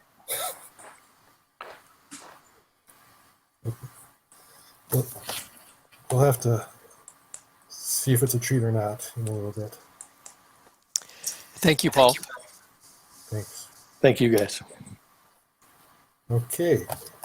If no objections, then next on the agenda is item 7, discussion recommendation on bid award, contract LM 2-21 milling, pulverization, and asphaltic concrete paving and patching. I bet that's Dwayne. It is, unless Steve wants to start it out. All right. This is really a presentation of the bids that we opened last week. And I'm going to take my camera off because I'm having a bad connection. Is that better? Is that better, everyone? It's certainly not worse. All right, I'll try to make this quick. This is the culmination of the bids we talked about last month. We have since gotten those bids for the asphalt maintenance program. Our opinion of cost was about $250,000. As you can see from the bid tab, we had 4 bidders.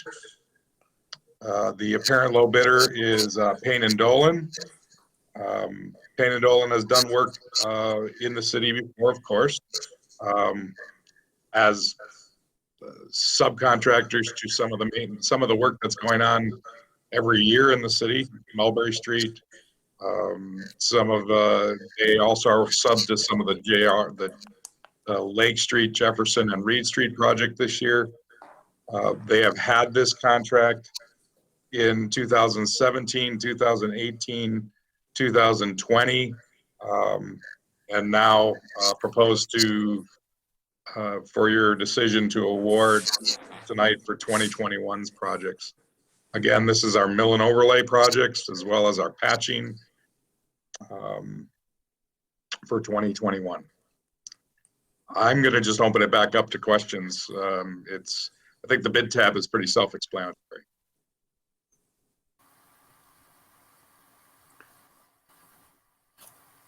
Have we been satisfied with Payne and Dolan in the past? Any issues or quality problems?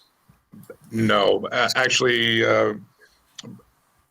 many of these, they've done a great job in the past.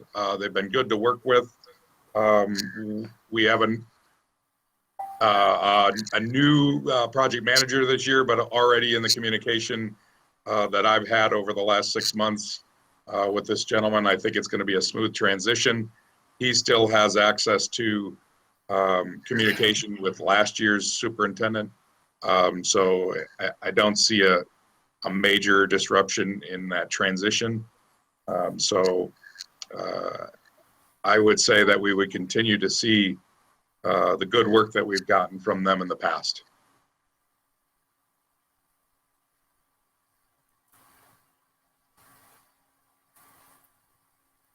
Any other questions or comments? Or would somebody like to make a motion to approve motion 21-4-1? This is Todd. I'll make the motion to approve motion 21-4-1. Greg, second.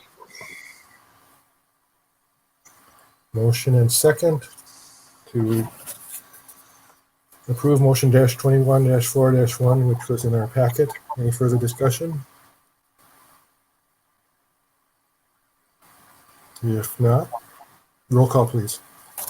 Before I call the roll call, I just want to verify that was Greg Polachek that made that second. Yes, yeah, sorry. Great. Okay. Mr. Mr. Waters, Aye. Mr. Polachek, Aye. Mr. Wright, Abstain. Mr. Picard, Aye. Mr. Temperley. Aye. Motion passed 4-0. Okay. Next, item 8, discussion recommendation on bid award contract LM-3-21, concrete curb and gutter and sidewalk maintenance. Same general process. The bid tab, in this case, we only had one bidder. It was local, Schweigert Concrete LLC from Johnson Creek. Our opinion of cost was $78,700 approximately, and the bid came in at $79,700. So from the standpoint of any concern there is with one bidder, they are in line with our opinion of cost, and those opinion of costs are really a culmination of multiple years of review of these bid items. In addition, Schweigert Concrete has had this contract in 2018, 2019, and now proposed for 2021. Similarly, have had a good working relationship with their company. One thing that I'll add that they're able to do is, because they are so close, as you'll note, their mobilization charge is zero. One thing that we've been able to do in the past is when they have crews available and different pieces of projects that we have, some of our maintenance patching, some curb and gutter patching, some sidewalk patching, we maintain a list with them. They sometimes will come in and do portions, say on a Friday morning, that's good for their crews. In turn, what happens is we also see that zero on the mobilization because they are so close. So again, I'm going to pass it back to the board. Pretty confident in the work that we've seen from them in the past, and very close on our opinion of cost. So back to you. Dwayne, this is Greg Waters. I'm kind of new to the process, but is one bid pretty normal, or do we normally see more bids for this type of project? It has occasionally happened in the past. We typically get that 1 to 4 range. We did hear that some of the contractors in this realm on the concrete were busy for the earlier part of the year.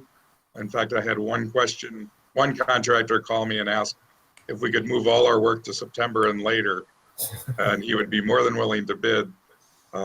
Unfortunately, our chip seal program and some of our patching does require some concrete work before that. So I think we did see a little bit of possibly contractors that were filling up their schedule. We would have to move probably into doing a lot of prep work on our projects in order to get much further ahead than bidding at this time of year. We'd really have to be looking at bidding probably in late. Having the package put together in the late of the year and bidding in January if we're going to hope to get multiple contractors.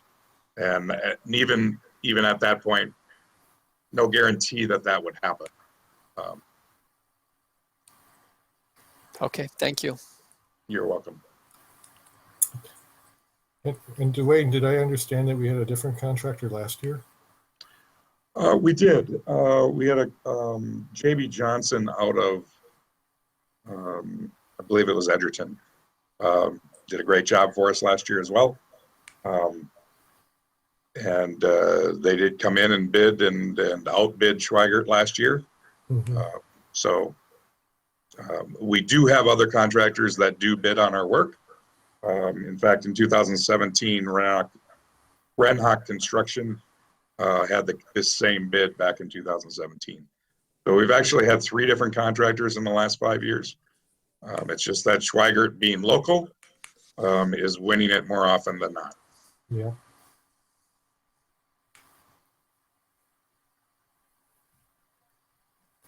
So, There's no other questions. I'll make a motion. All right, this is Greg Waters. I'll make a motion to recommend motion 21-4-2. This is Todd. I'll second that motion. okay, motion and second on the prepared motion 21-4-2. Any further discussion? If not, roll call, please. Mr. Polachek, Aye. Mr. Reich, Abstain. Mr. Picard, Aye. Mr. Temperley, Aye. Mr. Waters. Aye. Motion passed 4-0. All right.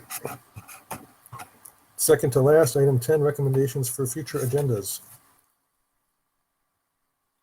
You don't want to talk about Summer Ridge? Yeah, Oh. well, I really didn't want to talk about that. No, I crossed it off too quickly on my piece of paper. Sorry. Item 9, discussion on public infrastructure dedication, Summer Ridge Apartments at intersection of County Road B and Brookstone Drive.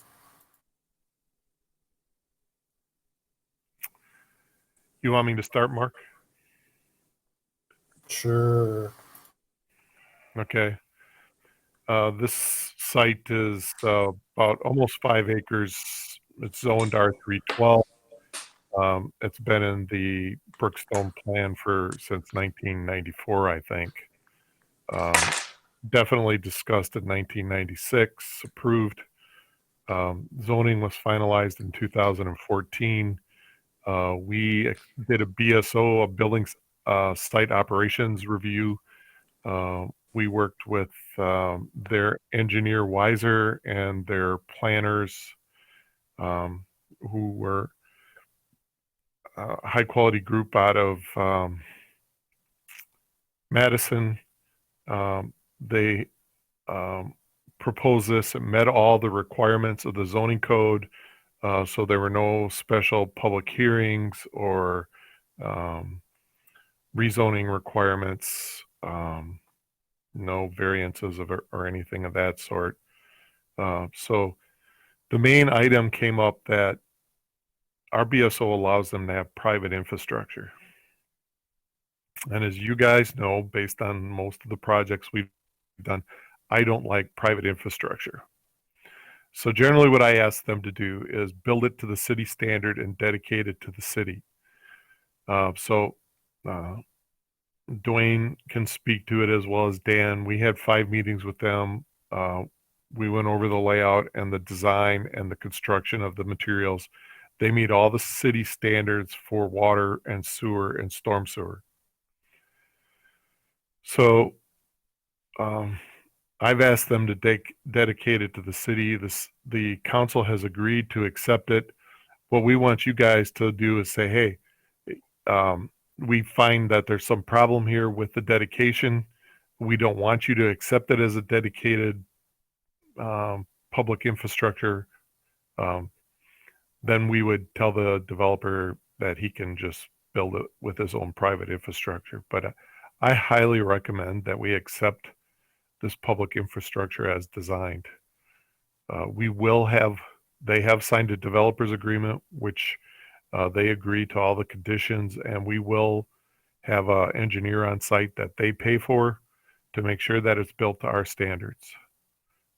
So are there any questions? Steve, I know you're very experienced with this type of thing. What would they have to do that you would say we should not accept what they're doing?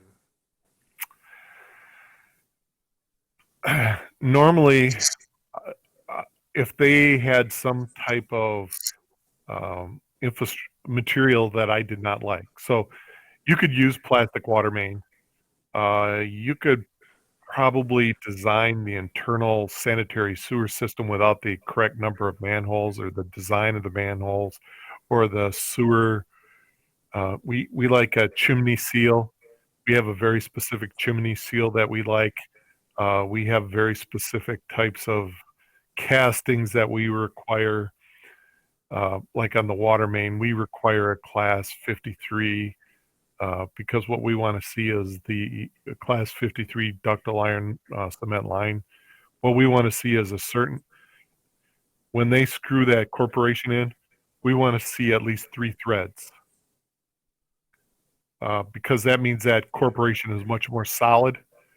And when you're throwing dirt and rocks and stuff back on top of it and compacting and walking on it, it tends to stay more solid and a less chance of leaking or breaking off. And so those are the types of things we look at when we ask for it. So this site is set up in a fashion, it's looped. So the water main is looped so that the water quality stays higher. The sanitary sewer all meets the grade expectations and the design expectations. The snow, I mean, everything about the development was very high quality in the design.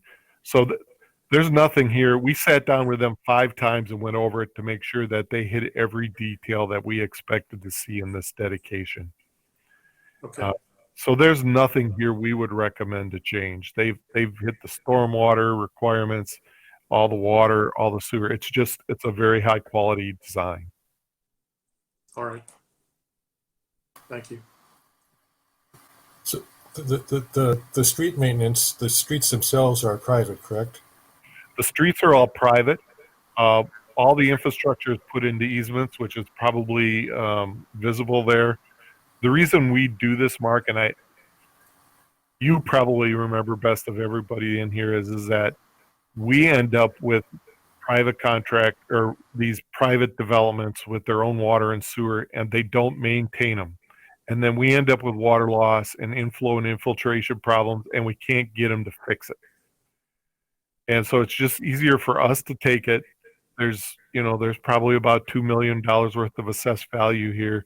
Every one of those units has a water meter and electric meter. So they're paying similar charges to what everyone else is paying. So the taking over the infrastructure is in the best interest of the city in my mind, because we don't end up with the problems that the DNR is breathing down our neck on water loss or inflow or infiltration or those types of things. We can go in and maintain it to the standard that we expect. And so from a city maintenance standpoint, from a guy who's out there digging and watching these types of things, if I could just go in and fix it, I'm happy. If I have to beg some property owner to fix it and he looks at me and thinks, why would I fix it? DNR is not breathing down my neck. It gets to be a headache. And so I've always appreciated when we've been able to accept these and these types of developments.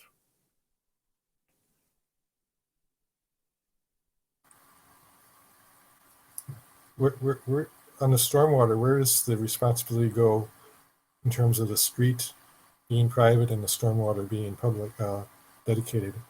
Where's the dividing line?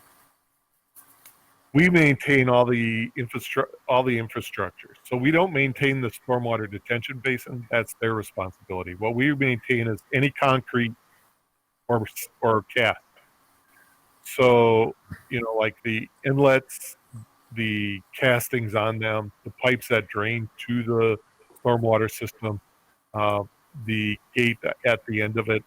But the street it's really a driveway, not a street. So the driveway is their responsibility. The stormwater detention basin is theirs to clean out when it starts to lose capacity, those types of things.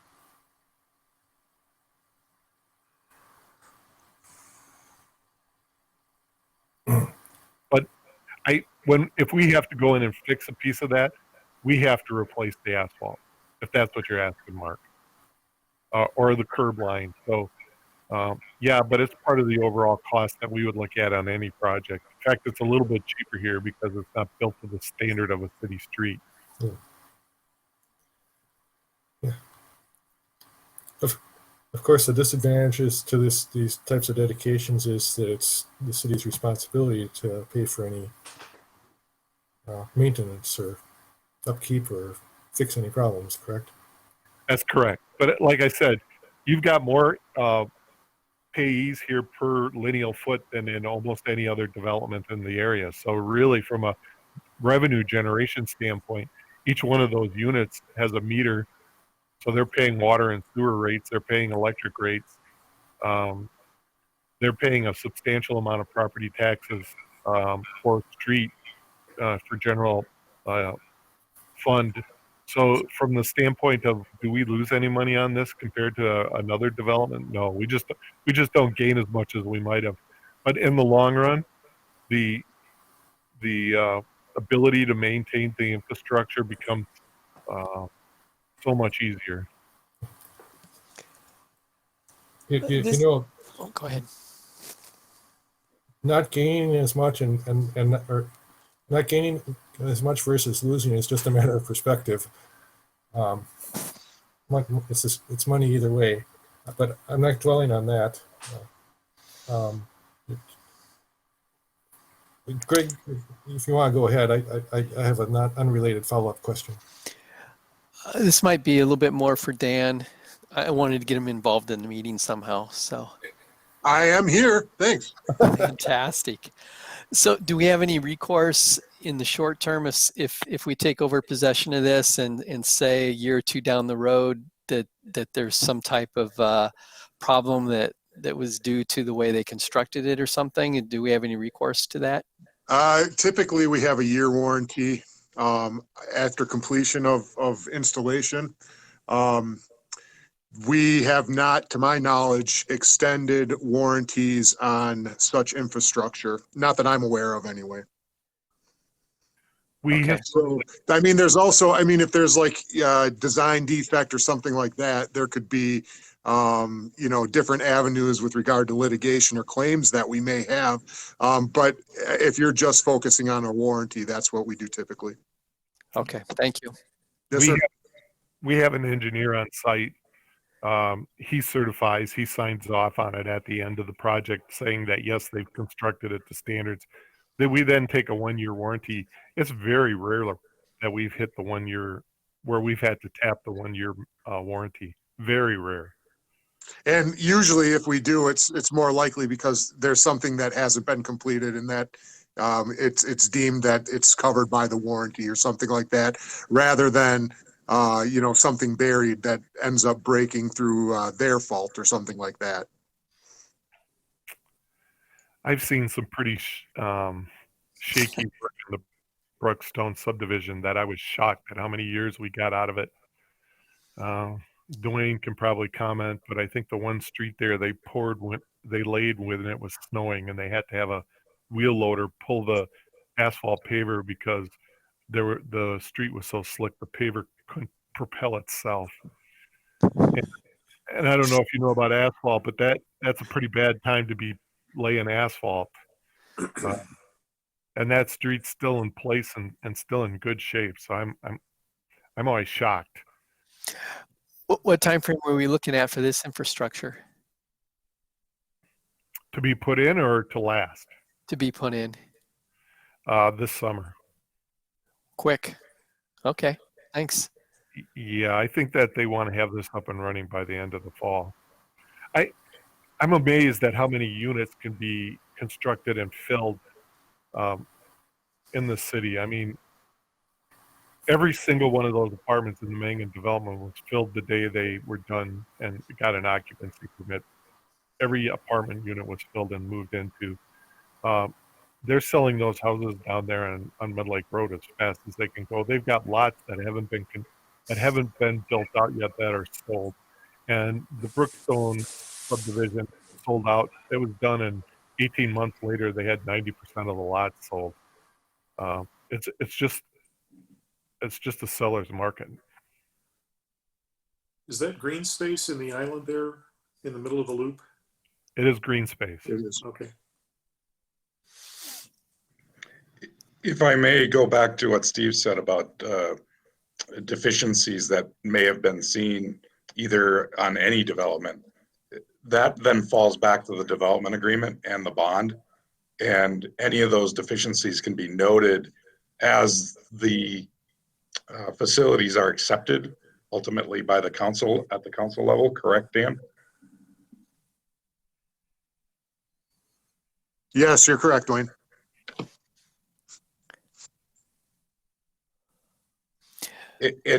I'm sorry, Greg, and in the case of the paving at that time, I believe we asked for an extended warranty for the fact that they wanted to pave with the conditions being as cold as they were.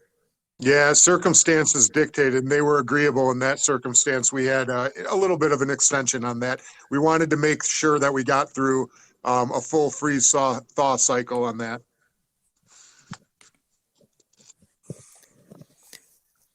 So what action are you looking for here, Steve? We just, want a consensus from this board that they're good with the acceptance of the public facilities. This is Greg B. It's a pretty common thing. We're very familiar. I'm very familiar with that particular procedure. As long as the engineer is signing off on it and they've worked with us on the specs, I'm okay with it. Yeah. So do you need a motion or just head nods, or what are you looking for? No, I don't need a motion. I just, if someone here said no, we absolutely had to not have it, we would probably take a little bit more of a detailed look at it. But if everybody's good with it, then we'll just move forward. If you were going to make a motion to recommend the acceptance of the public infrastructure. The agenda doesn't have this. Yeah, agenda just a discussion. Yep. Yep. So we just nod our heads. Yeah. So we can't make a motion. Yeah. Otherwise, I would have said. Otherwise, I'd have had a prepared motion. But it kind of got out of the gate without it. So I'm sorry. So if there's no concerns or questions, we can move forward at this point. Yep. All right. So don't hear anything else on that. So we'll move forward to finally item 10, recommendations for future agendas. Okay, so the treat time is over. I believe next month is reorg time, right, Steve? And then we also have our annual virtual tour planned. So we'll have that put together. That'll be another kind of a PowerPoint thing. And then we talked about some other agenda items that we'll put on in subsequent months. I'm supposed to remind the city manager about the disposal contracts going through Public Works Board first. He said May or June. Yeah. The new contract is for 5 years. So it's going to be the rate, which I will get maybe in September, late August, September. Oh, okay. So you'll want to, when we redo the contract, I have to know by this time, because I have to write an RFP. But when it's just a rate adjustment, that comes in late August, early September. So hit me up again then. All right. Because you guys get to review that adjustment too.